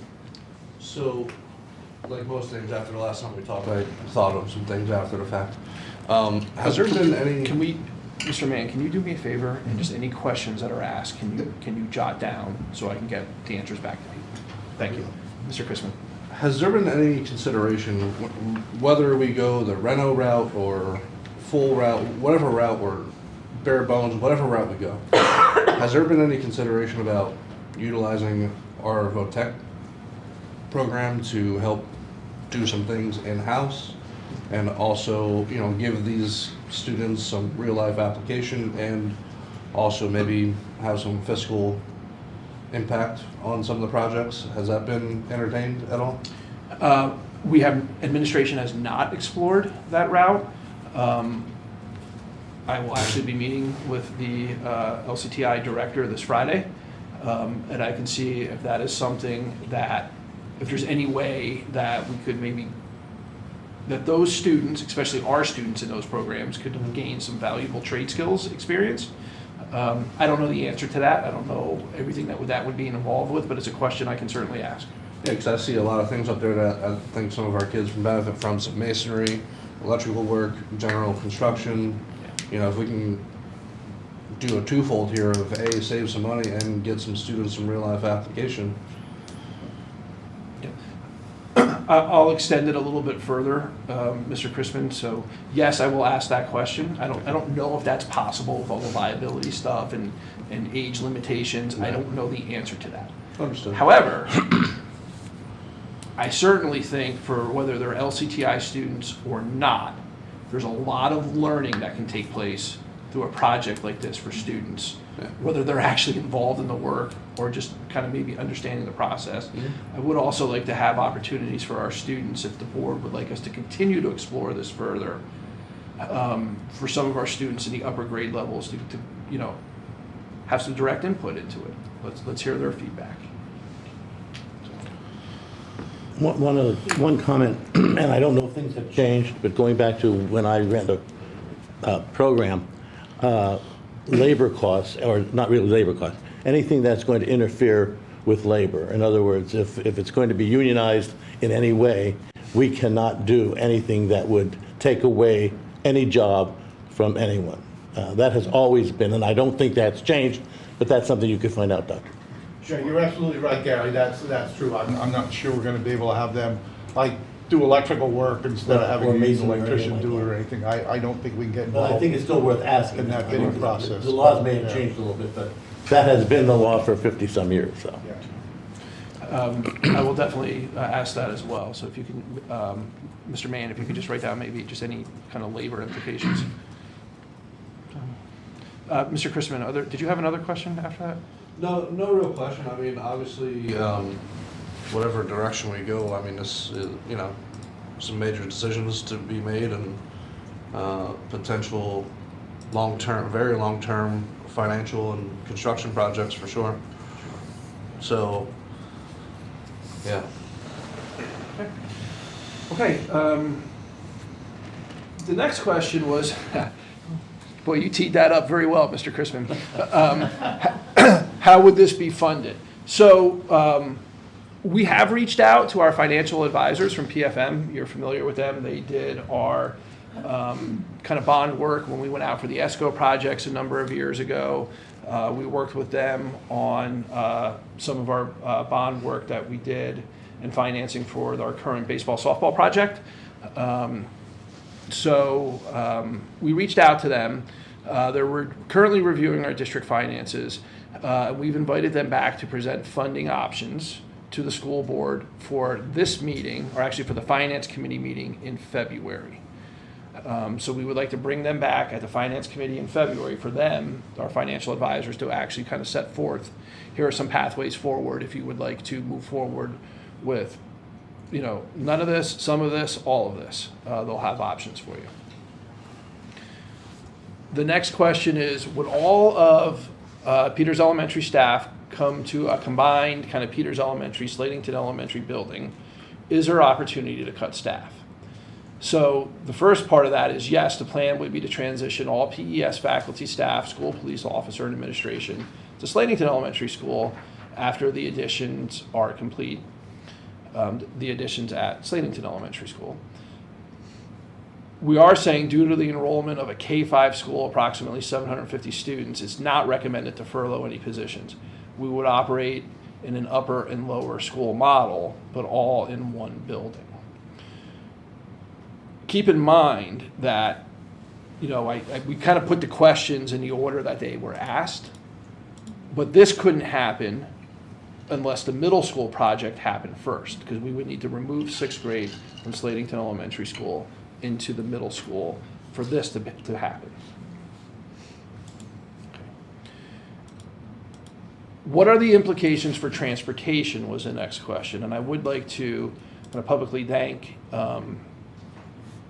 Mr. Wanamaker here, our transportation coordinator, because he put a lot of time into this, working with our transportation company, with Mr. Mann, and with our business department to kind of come up with these here.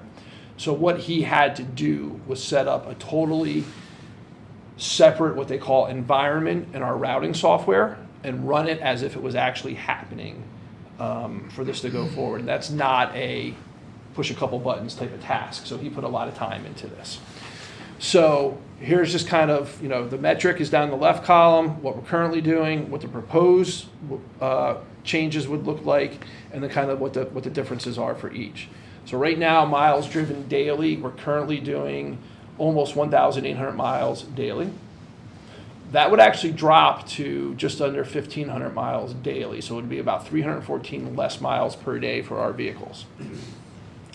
The runtime daily average, I was surprised by this. It would actually, I thought it would have actually gone up a little bit, but it would actually decrease the daily average by 1 minute. The number of rostered students per bus average would increase by 1 student. Now these are averages. This isn't, every single bus would shift up or down the same way. These are averages. But it would go from a current average of 36 students up to 37 students. Our daily fuel gas cost, so this is our traditional gasoline for our vans. This is not the diesel. The daily fuel gas cost would go down by about $10.36 per day. The daily fuel, the daily diesel cost would drop by about $92 per day. The monthly transportation cost for bus and vans, so this is the cost of the bus and driver only, not the fuel. That would increase by about $1,857 for the month, for each month. That is because we would have to add 4 additional buses for this to happen. Okay. Our bus stops needed daily would decrease by 242 fewer bus stops. So that's where we're going to see some of that fuel savings on a daily basis, that type of stuff. So then we just kind of have some additional comments down on the left side there under the bus stops needed. So although we would see an increase in our transportation costs in a year of $16,717, the reduction in fuel costs over that same time would generate a savings of almost $18,500. So it's very close, right? I don't want to say it's a wash. There's a little bit more of a savings, but it's very close. Some other considerations that we kind of thought were relevant to point out: the fewer, we believe, especially based on our most recent bus patrol data, that the fewer stops will improve the safety of our students and drivers and aides. Right, so less stops, less opportunities for passenger vehicles to violate the bus stop laws, because we now have data on that's happening, multiple times a week, where we're having people, drive by our buses when they have their stop arm out. Fewer miles will reduce the wear and tear on the buses and vans. Now, we don't own those buses and vans. But we still think that's worth pointing out for our transportation company, that fewer miles is, less wear and tear. And this all assumes that 6th graders are walkers in a common campus model. Okay, so here, 6th graders would be walkers. Okay? I'm sorry. Yes, they would be walkers. I'm saying that correctly. So again, that's a lot of information about, but it's all relevant to just transportation. Yeah, all 6th graders are walkers? So if a 6th grader lives in Emerald, they're a walker? Or they live in Lehigh Furnace, that's not making sense to me. So it's 6th graders that are within the walking distance. So 6th graders that live within less than 2 miles. Yeah, so I'm sorry. Yes, we would not ask a 6th grader to walk from Washington Township or Emerald. Okay, thank you for I was confused by that, yeah. I should have been more specific in that descriptor there. You would excuse the gym credit then. So, to improve our rail trail system. Yes, it would be the state 2 mile kind of threshold. Which is what our 7th graders and up currently do. Okay. Okay. Thank you, I Mr. assumed Green. that, but I just wanted to. No, thank you for asking that question. Okay, the next question is, what is the next question was, what is the market value of Peters Elementary if we were to close it and sell it? So we did have a realtor come in and do a valuation for us, assuming a potential buyer. So the low valuation really comes in at about $1 million currently, to about $1.16 million by 2030, assuming a 3% annual growth. That does fall in line with a local school that was sold recently, just on this side of, in Berks County, but on this side of Berks County. The average to high cost is if the potential buyer can work within the existing structure and just needs to fit out the rooms. The value can range from about 1.8 to 2.4 million in 2025 with an escalator of 3%, up to 2030 of 2,080,000 to 2.8 million. Okay. The next question is, what would be the impact of moving 6th grade to the middle school on existing staffing and certifications? We will be able to cover all required courses, and it may create some additional flexibility for the Northern Lehigh Middle School teacher assignments. It may have master schedule implications for Northern Middle School if we go to a 6 to 8 model. These are things that we haven't really, drilled down to developing an actual schedule yet. We want to know if this is, if the middle school project is something that we should be pursuing first or further exploring before we actually say, okay, now we need to actually build schedules and see what they would look like. The next question, kind of related to that, is would we offer additional elective courses for a true middle school model? That's the goal. We need additional time to explore this, however, and see, kind of come up what it would actually look like. We know under the current state teaching certifications that we could literally take all of our 6th graders and put them down there, and they can teach 6th grade in a middle school setting. They just can't go up to 7th or 8th grade if they have the traditional elementary certification. If they have the middle level certification, well, then they could go up to 7th or 8th grade, or the 8th grade teachers could go down to 6th grade if they have the middle level certification. The short answer is, with our current staff on hand, we have enough to cover all this if it were to move forward. Next question was, is there a need for an additional assistant principal or a dean of students if 6th grade moves to the middle school? So again, just for kind of a reference point, we currently have Peters Elementary School with approximately 390 students and 1 principal, Slatington Elementary School with 487 students and 1 principal. If 6th grade moves to the Northern Lehigh Middle School, there would be approximately 380 students and 1 principal and approximately a 0.4 assistant principal. Mr. Williams, we know that you are a full person. Thank you. But, we, working with Mr. Hauser, Dr. Bali, and Mr. Williams, how it's currently breaking down is he spends about 40% of his time at the middle school, 60% of his time at the high school. Currently, that could fluctuate whether we do this or not. However, all that being said, administration would like to explore the possibility of a dean of students for Slatington Elementary School in the middle school if we transition to a common campus model. Okay, so if 6th grade goes to the middle school, we do think we should take a closer look at the dean of students model for Slatington Elementary School, along with the 2 principals, and then a dean of students with Mr. Hauser at the middle school, and we would look for the secondary assistant principal to be at the high school. Okay, so that's something that, if you want us to continue to explore all these possibilities, that's something we would take a closer look at. And you would be putting a job description then together for the dean of students? Yeah, we would have to be very specific in how we write a dean of students job description, because if that's the title of it, there's certain things that they are not allowed to do in a traditional administrative capacity. And that position would remain part of the teachers' union. Okay. Good question, Mr. Fedorcha.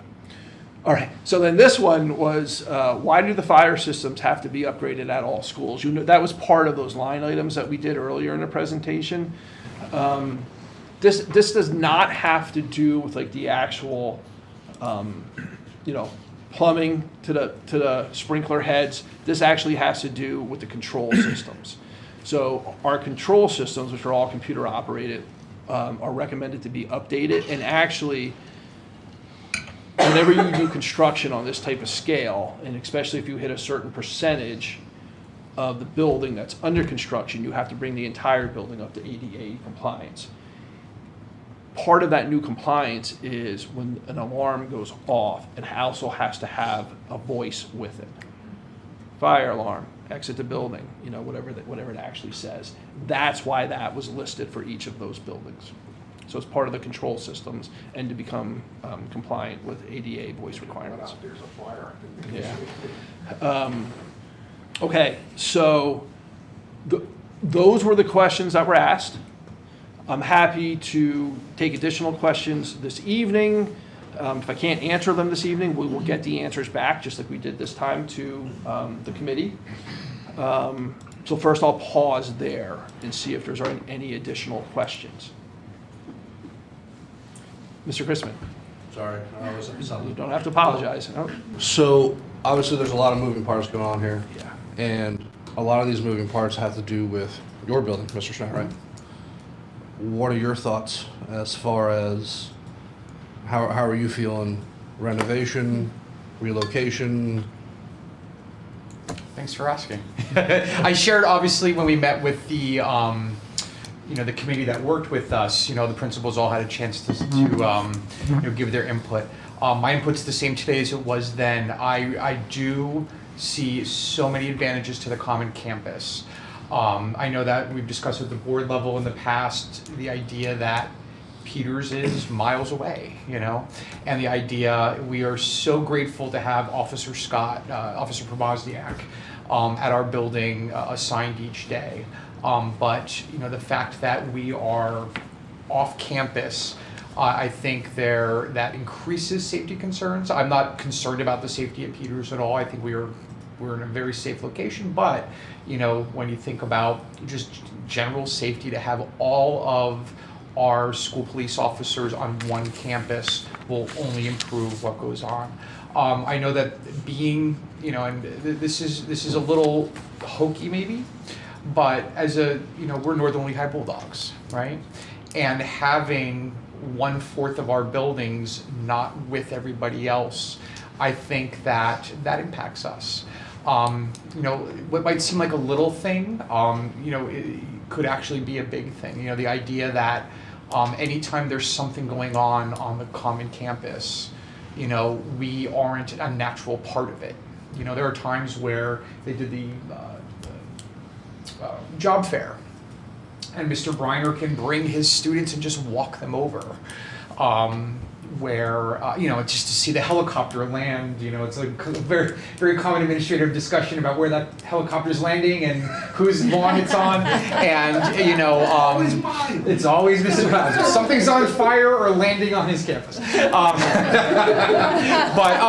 the idea that there would be, he could walk his students over, and we would have to arrange for 4, 5, 6 buses to bring a school over to see an event.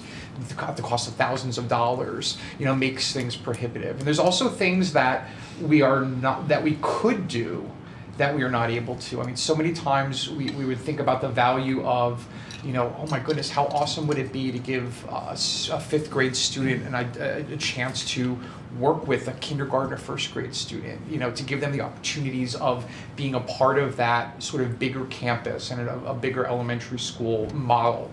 I see great advantages of that. So I'm certainly, I know that I'm not spending money on this.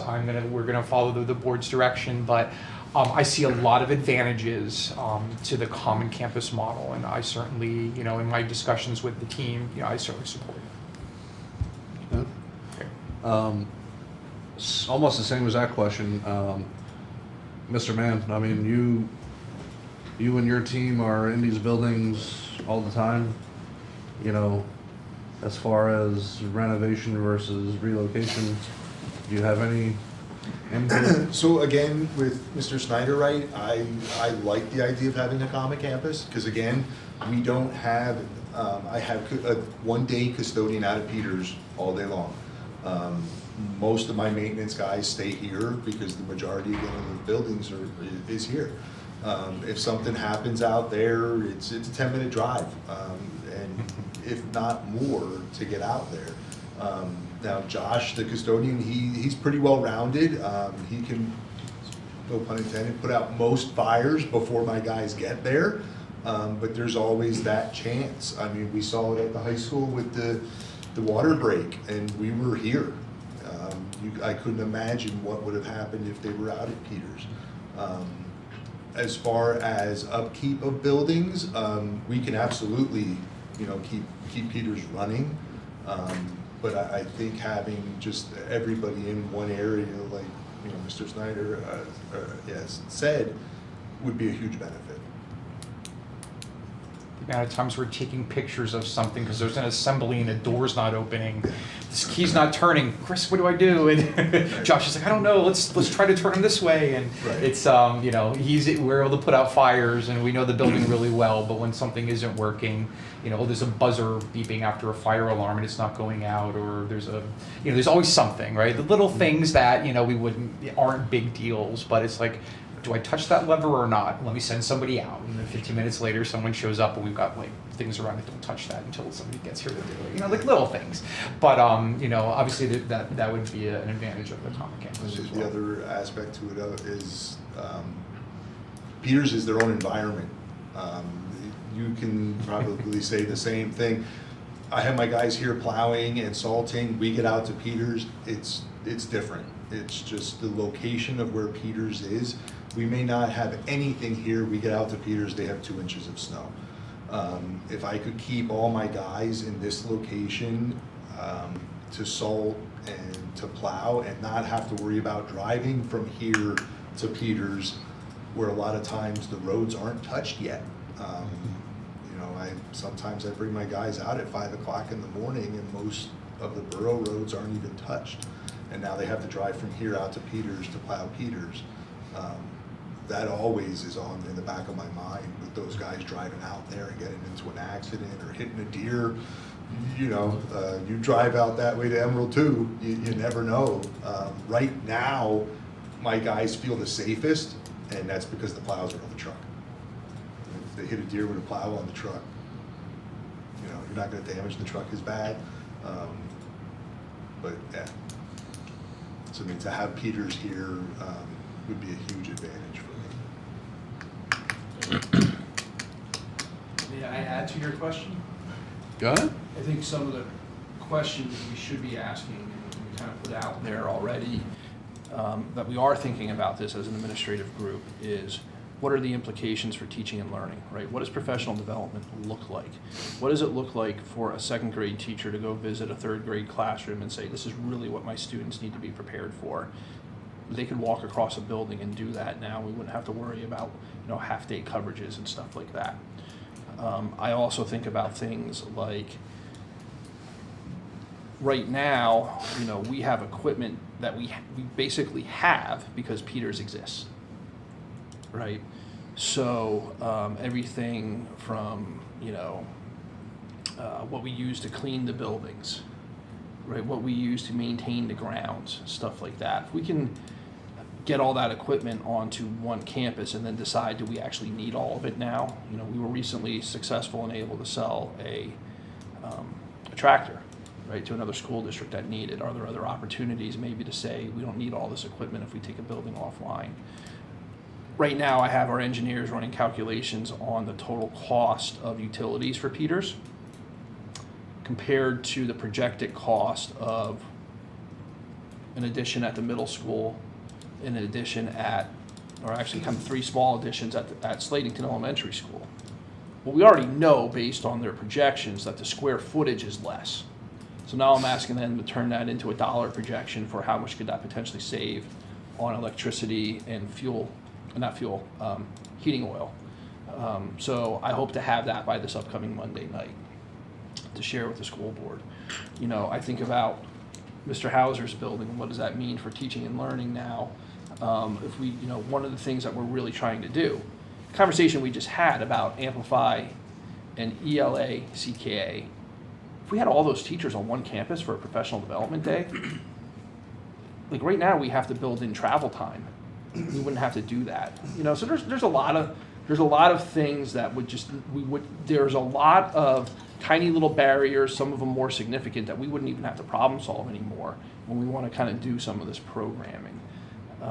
So there's a lot out there. I mean, for you to be able to run a middle model with 3 actual grades, So It's exciting. I mean, I'm doing this almost 20 years. It takes a lot to get me excited because, you know, do anything 20 years, you see a lot of things come and go, and this is exciting. I will say my perspective, if I can offer it, is kind of unique because I look at it from 4 different perspectives. I'm a principal here, so I'm an employee. I'm a parent in the district who sends my children here. I'm a homeowner and taxpayer, so I'll be partially responsible for paying the bill. I'm also an alumnus. So, you know, with those 4 perspectives in mind, where those different perspectives all come together, I think are in 3 primary areas. Each of those hats, I want to see the best educational environment for the students that we have. I want to see operational efficiency in the district, doing things that just make sense, and that can be the infrastructure, the management, the maintenance, the what have you. And I want to see safety and security that is second to none. And I want to see those things as a principal, as a parent, as a taxpayer, and as an alumnus who's proud to be a graduate from here. This project checks a lot of boxes on all of those. I would encourage, as a parent and taxpayer, and community, to become very knowledgeable in this. You know, to do their homework, you know, to listen to a lot of perspectives. I see the same numbers financially up there that we all see, so I'm interested as a taxpayer to see what's coming in February, but I think with a good, responsible plan, this is something that we should do. I say that as a community member. I try not to blur the lines when I'm at meetings. I, you know, principal hat when I'm here, so forgive me if I overstep. But I think that it checks a lot of boxes on all those perspectives I talked about.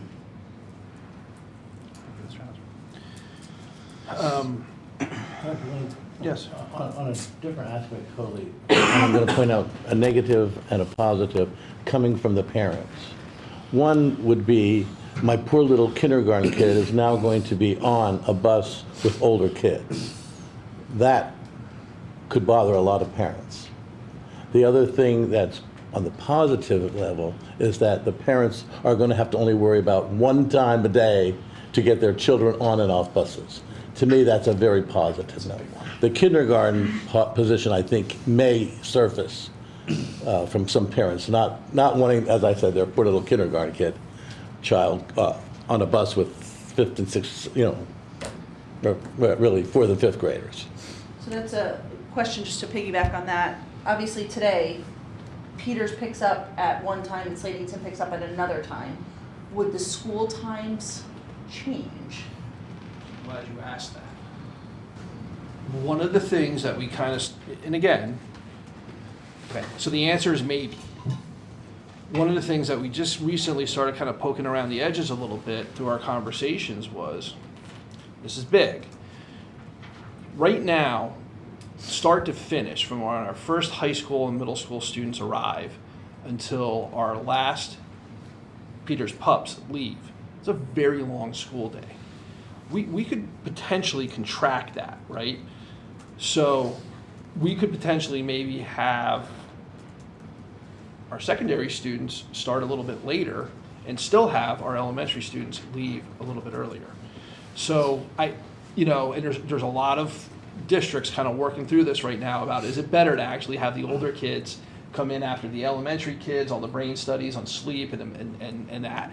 We're not there yet, all right? That's not part of this decision-making process.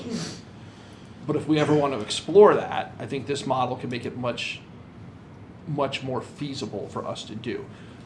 We could not do that right now under our current model because of how our bus runs are.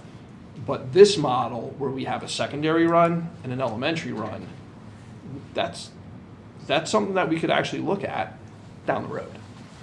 So, so yes, Mrs. Husak, it will affect our length of school day. What we want to do with that is up to us, right? I agree with Mr. Hauser as well. It's, you know, being an alumni, a board member, community, students in the district. When I came to school here, we were all on one campus.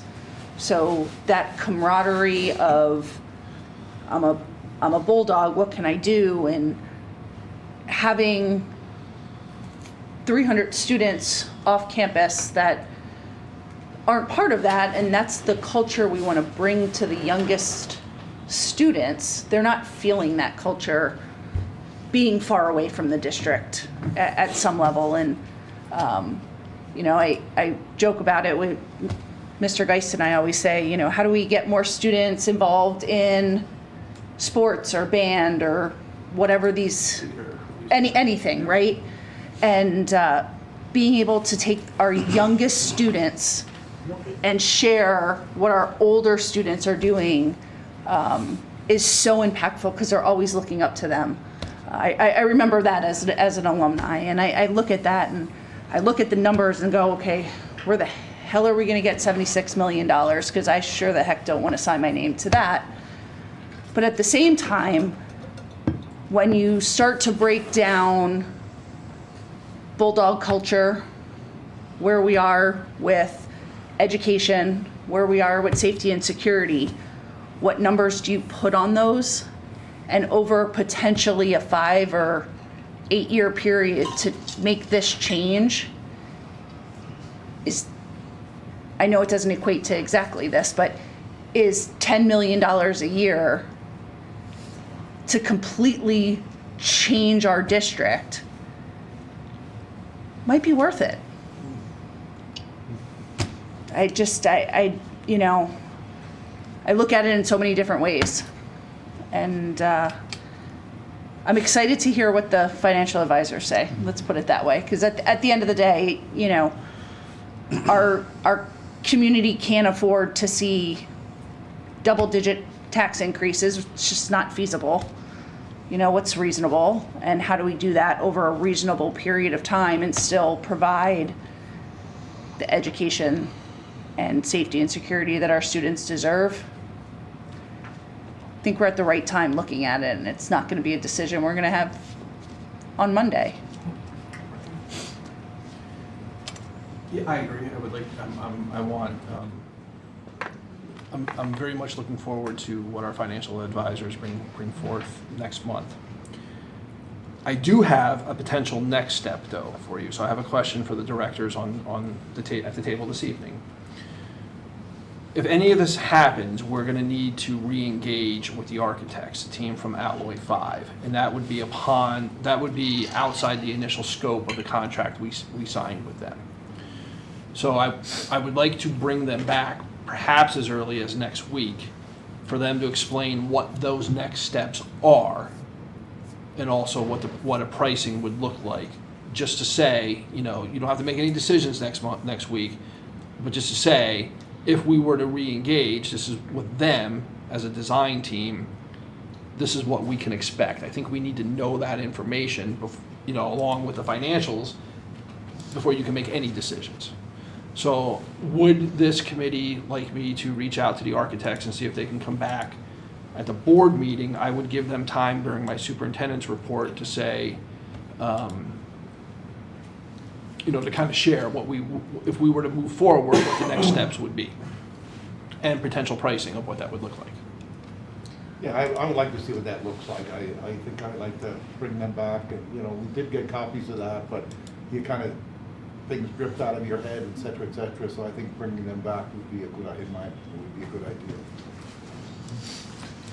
I agree with bringing them back. I don't know if Monday makes any sense or a difference. Maybe the next committee meeting when the financial team comes in, that coordination. I don't know if there's any, what will be the benefit to have them come back Monday versus the committee meeting in February? Is there one for the administration? Because if there is, then fine. Well, just that idea of trying to, you know, consistently share out information.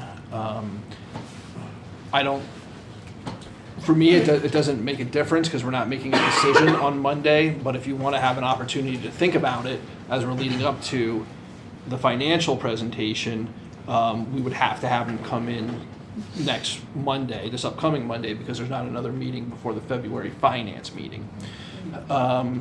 You know, and then that way, if you want to get me questions to get to them, by the time we get to the Monday meeting in February, I would have that time to kind of work through that process as well.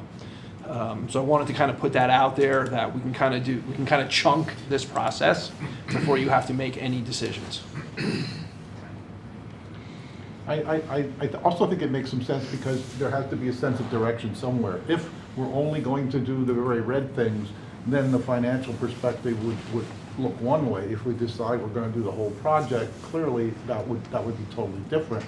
And it's going to be hard for the financial people to come up with an infinite amount of scenarios on how we're going to do this, and are we going to do it over 1 year, 5 years, 9 years, 10 years, and I suspect obviously if we do it all, it's not going to be done in 3 or 4 years.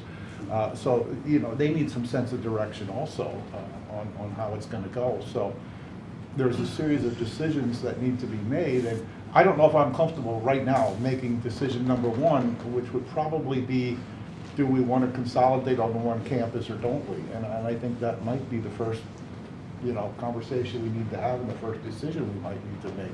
So I'm not sure yet. I think I'm leaning one way, but I don't know for sure. So that's just my opinion. And if you wanted to come back at another time, I can work with that too. I can also share from food service perspective, just going based off of what everybody's been saying, just working more efficiently for my staff as well, sharing of staff. I feel bad for Peter's cafeteria sometimes because, it's out there. Sometimes I don't always get out there, as easily. If something comes up in my schedule, I try to make sure I'm, equally at all of the kitchens. But, if somebody calls off and everybody's right here, sharing of staff is much easier than having somebody drive out there. Just delivery stops. We have like 12 different vendors that I get food, product, chemical, paper, and oftentimes they have case minimums to even deliver out to Peter's. So I'm like padding an order just to get a delivery, and, just one less delivery stop there, more efficient there as well. So just a lot of positives in that regard for me. So something that, would be very beneficial for our department as well, to be on a common campus. I have some questions.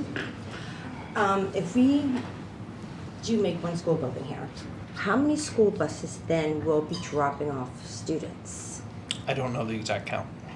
Because my concern is, even now, you got 3rd, 4th, 5th, and 6th here. When you have parents dropping off and the buses are all over the place, living here in the community, it's a mess. So now you're going to put everybody on one campus, and now you're talking 6th grades here. You're going to have more parents trying to drop their kids off. Now you're going to have more buses coming here. Our roads are horrible. But I'm just looking out for the community members that live here. I live here in this neighborhood. And you just got cars and you got buses everywhere. Is there a plan that maybe we can make that this is the way the buses need to go, this is the way the parents need to go, not that they're coming out this street and they're coming out this street and they're coming out. It's a mess. What I'm just saying is you're going to increase that, and I'm just looking out for the community members.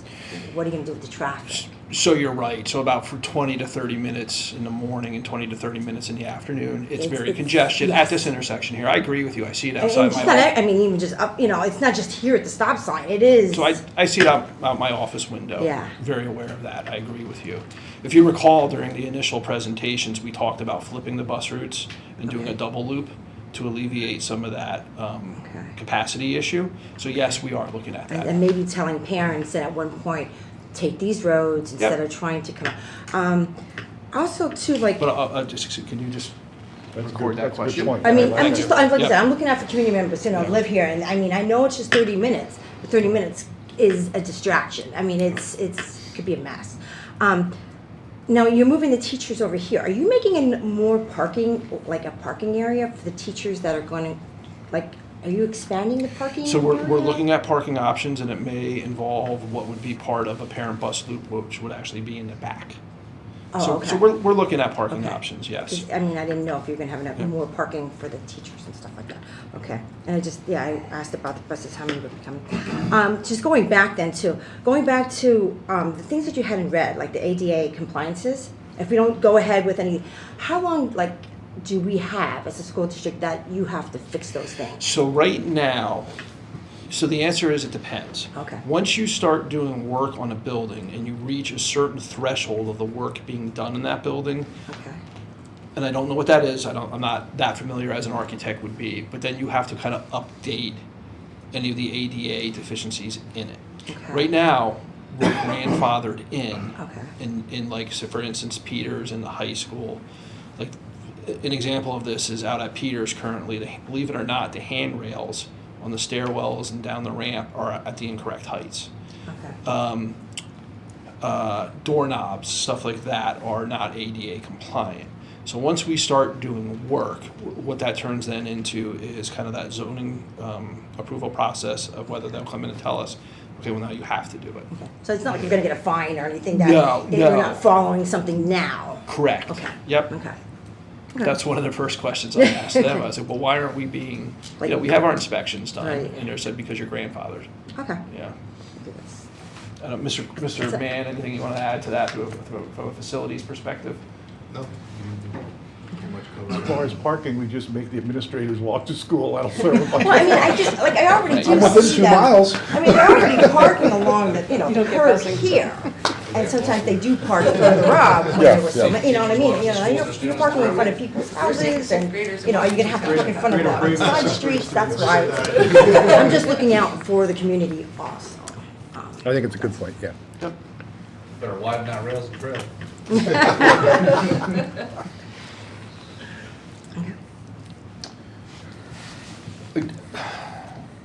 So again, I'm asking, would you like me to bring them back for this upcoming Monday? You want to hold on all of it until February? I'm just kind of looking for some direction here. I personally say, well, obviously, I think I want to have them back. I think I kind of piggyback off of Ms. Usack, kind of be nice to have them both relatively the same night, so we can kind of see apples to apples and put it all in one big happy picnic basket. I'm comfortable with that. So just pulling the board, do you want them Monday or the following month? Or does it matter? It doesn't matter. Doesn't matter. Doesn't really matter. Doesn't matter? There's your correction, doesn't matter. Doesn't matter. Do what you want, no. I put it this way, if they can both make it Monday, let's do it Monday. If they can't, then, it's too short a notice or whatever, then we'll move them back to February. How's Well, that as a the compromise? financial advisors can only come in February. I can see if the architects can come back next Exactly. week, and if not, then I'll say, please come in February. Yeah. How's that? That's good. Okay, Okay. thank you. Any other questions tonight that you would like us to work on, as we kind of go through this process? Just one other real comment, really. I mean, Mr. Hauser, you kind of tipped on a little bit. I mean, obviously, this is going to impact all of us, especially, the community, homeowners, everything. So, especially those that are listening, watching, if you have questions, comments, please come in and bring, because we might not be thinking about something that someone else is. All ears. Well said. That's all. Right. Well, I appreciate the opportunity to present again. I appreciate, the thought that you're all putting into this. And thank you for the conversation. And that is all we have this evening for the Buildings and Grounds Committee. If there's no other comments or questions, I will turn it over to Mr. Chrisman, I guess. All right, I guess You're next in line here. we'll open it up and send it over to Mrs. Fink. Thank you. So for our Backpack Buddies program, we're currently at 95 participating weekly, and it's been a tag team effort. Myself, our food service staff at Slatington, and then also our cafeteria monitors chipping in and working on putting these bags together for the students and sending them out every week. As well as Keith transporting them for us. Our breakfast expansion grant I mentioned last month.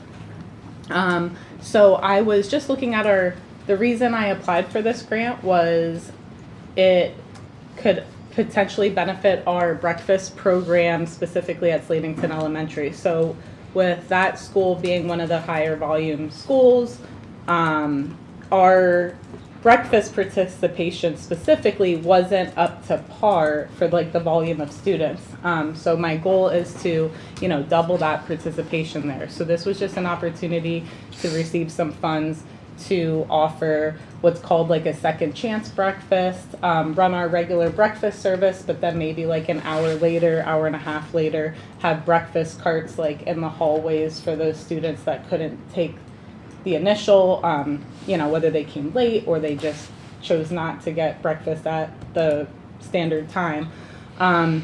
So we are receiving $8,750.88 for that in 2 payment increments, which is actually coming within the next couple weeks. So I will be able to purchase these breakfast mobile carts that will be stationed at Slatington. I do have a meeting with Mr. Briner and Angie, our head cook up here this Friday, to kind of just brainstorm more ideas on how we can actually implement this and pilot this idea. But part of what I have to do for it is I have to modify our breakfast menus, which really is good for me to do anyway, because starting next year, there's more strict nutritional guidelines specifically at breakfast.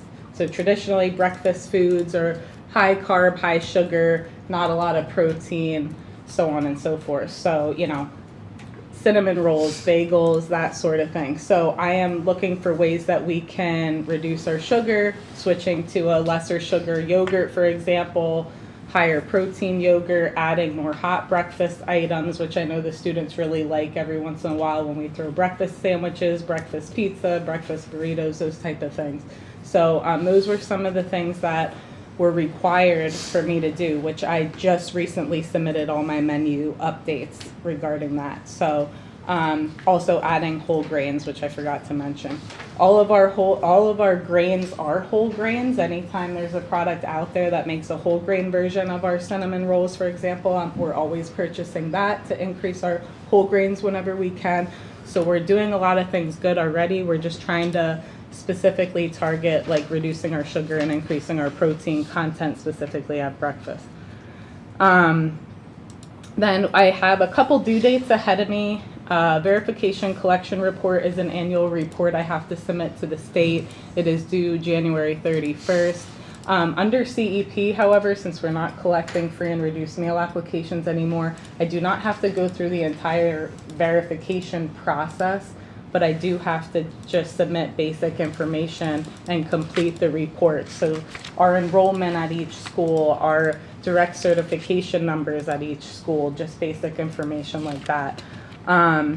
Also, an upcoming due date for me, February 1st, is our site monitoring survey. So what that is annually I have to survey all my kitchens during an entire lunch period and during an entire breakfast period, just to make sure we're in compliance with what is on my menu and published. We're actually serving at all of our locations. We're offering all the meal components, the 5 different meal components, that at the register point of sale, my cashiers are ensuring that they're taking a full reimbursable meal and not like a partial meal that I cannot claim. Just little like things like that, so that I'll be going around school to school just to verify that. I technically do that on a weekly basis. It's just this is like an official form that has to be completed and submitted. And then we just have, I have a head cook meeting. I don't know if I mentioned, but every month at the beginning of the month or as close to the beginning of the month, I meet with all of our head cooks and we just, review menus. We have menu cycles in place, every 5 weeks that we're rotating through similar products. However, we do like to acknowledge National Food Days. We have National Popcorn Day coming up, National Pizza Week. January is also National Oatmeal Month, things like that. And also the January's Harvest of the Month, PA Harvest of the Month is sweet potatoes. So we try to do our best to, pop out our reoccurring menu cycle and throwing some of these different featured days in. And then the last couple things here. So I was ambitiously trying to go to this annual commodity food show that the SNA, which is School Nutrition Association, which I am a member of, they do a lot of these free registration food shows.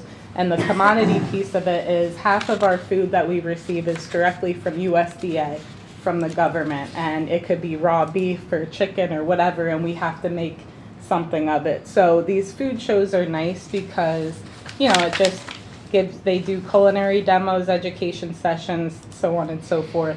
So just to give myself, different ideas of how we can utilize these products, share it with my staff, and then execute it on the menu. So January 7th was very ambitious. I am not asking in the future to go to that because that's only 10 days away. The holiday break kind of threw me off there for a second, but they always are offering these. So I will just hopefully be able to attend one of these because I got feedback that they're very beneficial. And then I am still, believe it or not, in the procurement review, which started at the beginning of the year. It's about 3/4 of the way complete.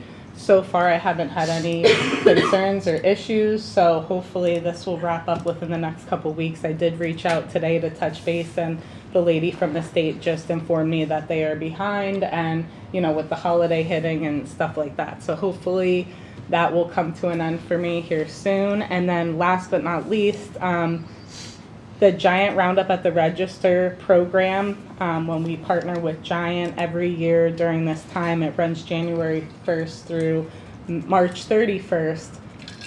You can round up at the register. If you shop at your local Giant, it'll prompt you. Either the cashier will ask you if you're going through a regular line, or if you're going through self-checkout, it'll prompt you to round up to the nearest dollar. And then those funds we typically receive somewhere at the end of the year, April, May time frame, once this has wrapped up. So it does span all of January, February, and March. So for anybody that shops at the Giant here in Walnutport, consider rounding up. And those funds in the past have gone to our Backpack Buddies program, sustaining that, as well as clearing out our student meal debt, which we were less than $60. I actually think we're at zero at this point, so we don't have any negative meal account debt anymore. And I think CEP too, being under this program for the last couple of years, has really helped with that. So that's pretty much it for me. It was more than normal, but tried to go as fast as possible because it's getting late for all of us. But yeah. You've been busy. Yes, I have. We appreciate it. Thank you. Any questions for Mrs. Fink? You're doing a good job. Thank you. Good job. Thanks. Okay, next I'm going to cover for Mrs. Molitoris, who couldn't be here this evening. She asked me to share out that one of the agenda items on the board for next week actually will be the tax collector compensation rates for January 1st, 2026 through December 31st, 2029. We have to set these rates every so often. We're required to do that at our upcoming meeting. The next page in the paper packet has the resolution that will be on the agenda, but then it also has the rates. And she asked me in particular to point out that near the top where it says, base salary, you'll see that through 2026 through 2029, that'll stay at $1,250. So that's just the base. Most districts don't do a base, but they charge higher rates for the per bill collection rate. We have always done a base here, and then our per bill collection rate, what we're proposing for 2026, is $2.25. That's the current rate. And then to increase that 3%, 2027, and then hold it at that new rate of $2.31 for 2027 through 2029. So a slight adjustment for what our tax collectors would receive once these rates go into effect. so she asked me to get this to all of you, just to kind of think about it, and if you have any questions, if you can get them to me prior to our next meeting, we'll work on answers for you. But the resolution and then these new proposed rates would be on the agenda for approval next week. Okay. Okay. All right, any other questions or comments for Finance Committee? All right, I guess we'll close that up, and it looks like I'll also be opening the extra co-curricular, which looks like, Mr. Geis, it's all you. All right, thank you, Mr. Chrisman. Thank you, everybody's patience. This should only last about 2 hours, so I appreciate you joining your time here. I bet as long as the Seahawks will take the score, not the touchdown. Yes. Absolutely. Yeah, well, we'll see if the Eagles have a short-lived playoff season.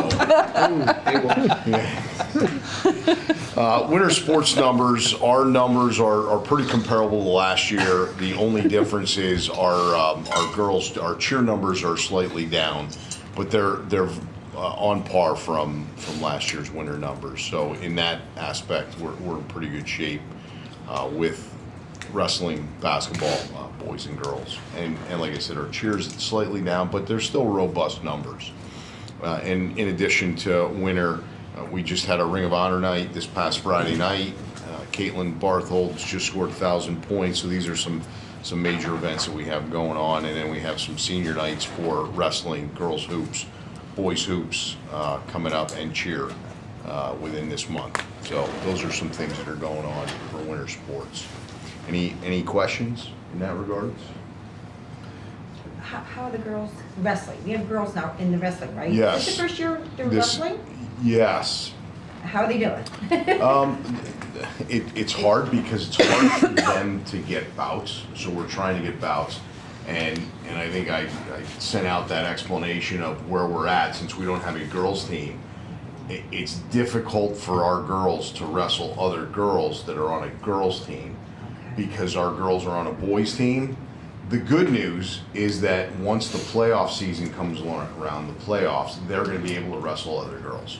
So that's when we have apples to apples at that point. Coming up after the season, if interest shows, because there's other girls talking about it, maybe making a recommendation to add girls wrestling moving forward. So that's kind of like what we're looking at. Is there anything we could do to kind of put it out there more to get girls to come out for wrestling? I think once we start a team, that's what has happened in other kind of school word of districts. mouth. Yeah, it's once a team is started, that kind of triggers everybody, the girls, okay, now there's a team, now I can go out.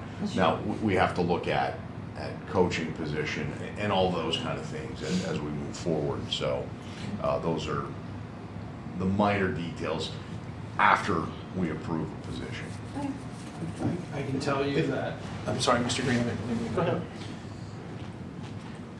I would love to see this happen for Northern Lehigh School District, and I will strongly advocate that the board supports an additional coaching position if we can get enough critical mass to actually form a team. I think this would be a great opportunity to introduce a new sport for our school district, and also another opportunity to keep kids engaged in something, social, healthy, positive after the school day. So yes vote for me right now? The point I was going to make is we had a girl wrestle like 20 years ago in Northern Lehigh. I don't know if you remember the situation, but I think we were wrestling Bangor or Penargil, and they didn't have a 97-pounder, and neither did we. So one of the girls who was a manager on the team suited up, went out, got a forfeit, and got 6 points. And that was a long time ago. Yes. And, before any girls were wrestling anywhere. It might have been Aaron George. Yeah, I think it might have been. She's undefeated at this point in time. The other, some of the other aspects in wrestling, because this is the league is struggling with this too in regards to scheduling, and when you have to run times and events, we have the option, we have the ability. Our scoreboards can be removed and not run simultaneously, so we can run 2 mats and different things. So we have lots of options. We have 2 locker rooms, 2 team rooms. So we have the ability we don't have to add any other infrastructure other than add the teams. So we have a lot of the stuff that other schools don't have. So that's a benefit for our district. All right, any other questions, winter sports? Mr. Geis, can you share those notes with me then tomorrow? Sure. In regards to baseball, softball update, the weather has not been conducive because we have the problem, it's called winter. So that crept up. They had some great progress. We didn't have any rain for about, I don't know, it's felt like about 7 years. And they were able to get a lot of this stuff done. So at this point, for putting sod down, they have to laser grade. And the only way you can laser grade is if it has to be above freezing, and it has to be dry. So those two things are not happening. So if we get a warm trend later this month, in February, in March, in April, May, whenever that happens to be, that's when they're going to be able to laser grade. Some other things that they have is the dugout shelters are scheduled for delivery this month. They are planning to install those, weather dependent. They also have installing the flagpole, weather dependent. Also putting the final grading in, installing the infield and warning track mix, weather dependent, sodding, weather dependent, and then prepping for the asphalt. So a lot of that stuff is weather dependent, and we just have to kind of wait and see. One of the things that may be detrimental for us is if we get one of those early March snowstorms. That could really put us behind the 8 ball and put us behind that. So I don't know if you have anything else in that. No, really, like you said, what was hindering us was the dry spell because they needed rain to settle the dirt that they did disturb. So they couldn't laser grade before we got the rain. Well, we ended up with the rain, and then it was too much rain, and we went right into winter. So we never got that time frame for them to laser grade to lay the sod. It happened all at once and too fast. So unfortunately, we're waiting. Yes. Any questions? Baseball, softball update. Softball. I'll Yes. make them out of loop. So where are the girls, have you decided where the girls are practicing and where games are? Yep, we have it all finalized. Okay. We have, we're going to use the April 17th date. So prior to April 17th, we're going to be playing at Walnutport games. After April 17th, we're going to be playing Eagles Nest, and that's for varsity and junior high. The only exception would be senior night. Senior night will be played at Walnutport. I'm currently working with Sean Wanamaker in regards to transportation for that. So to get a bus to transport our softball girls after school, either to Walnutport or to Eagles Nest. And for baseball, all practices are going to be down at Emerald, and they're going to start, I believe, at 6 o'clock. So transportation will be a non-issue. In fact, from what I've been told, is that's works for everybody. We'll find the answer to that out the first week of March after the first week of practice, if that was a wise decision at 6 o'clock. So we'll see how baseball does at night. It's in the first week of March, but after that, it should warm up quite nicely. And I would like to compliment Mr. Geis because he really engaged with the kind of local baseball and softball associations to kind of put all this into place. So thank you to those groups. I want to say this publicly. Thank you to those groups and the leadership in those groups. And then also to Mr. Geis for, I mean, this truly was a puzzle that needed to be put together. And there was a lot of people that kind of, were involved, stepped up and said, yeah, we can help this, because at the end of the day, it's whether the students are playing for us here at Northern Lehigh or they're playing with the associations out in the community, they're all our students, our children, and everybody just really came together to make this happen. So thank you everyone for that. Field any other questions in regards to baseball, softball? Not regarding that, there's a couple reminders. Coffee and Conversation this month will be Wednesday, January 22nd. That'll be at 6 p.m. And to officially welcome Mr. Williams on board, he will be buying gourmet pastry and coffee for the community. Didn't get that email. What time is it? 6 p.m. I will take orders via email. Can we bring friends? Weather permitting, shortly thereafter at 7:30, I'm going to try to run our next astronomy event. It sounds like there's some football going on, but Mars is in retrograde, and that's a much better show. So come on out at 7:30, brave the cold, we'll get some hot cocoa, and do some star hopping. Real quick, Mr. Geis, the flag, is there gonna be a shared pole in between the fields? Yes, right in center field of both fields. Yep, cool. That's all. I kinda figured. Yeah, I think it's a 40-footer. That's what we decided. Yeah, I think it's 40-footer. All right, anything else for extracurricular? No? No, sir. All right, unless there's any objections, We're adjourned. we're adjourned. Thank you, everyone.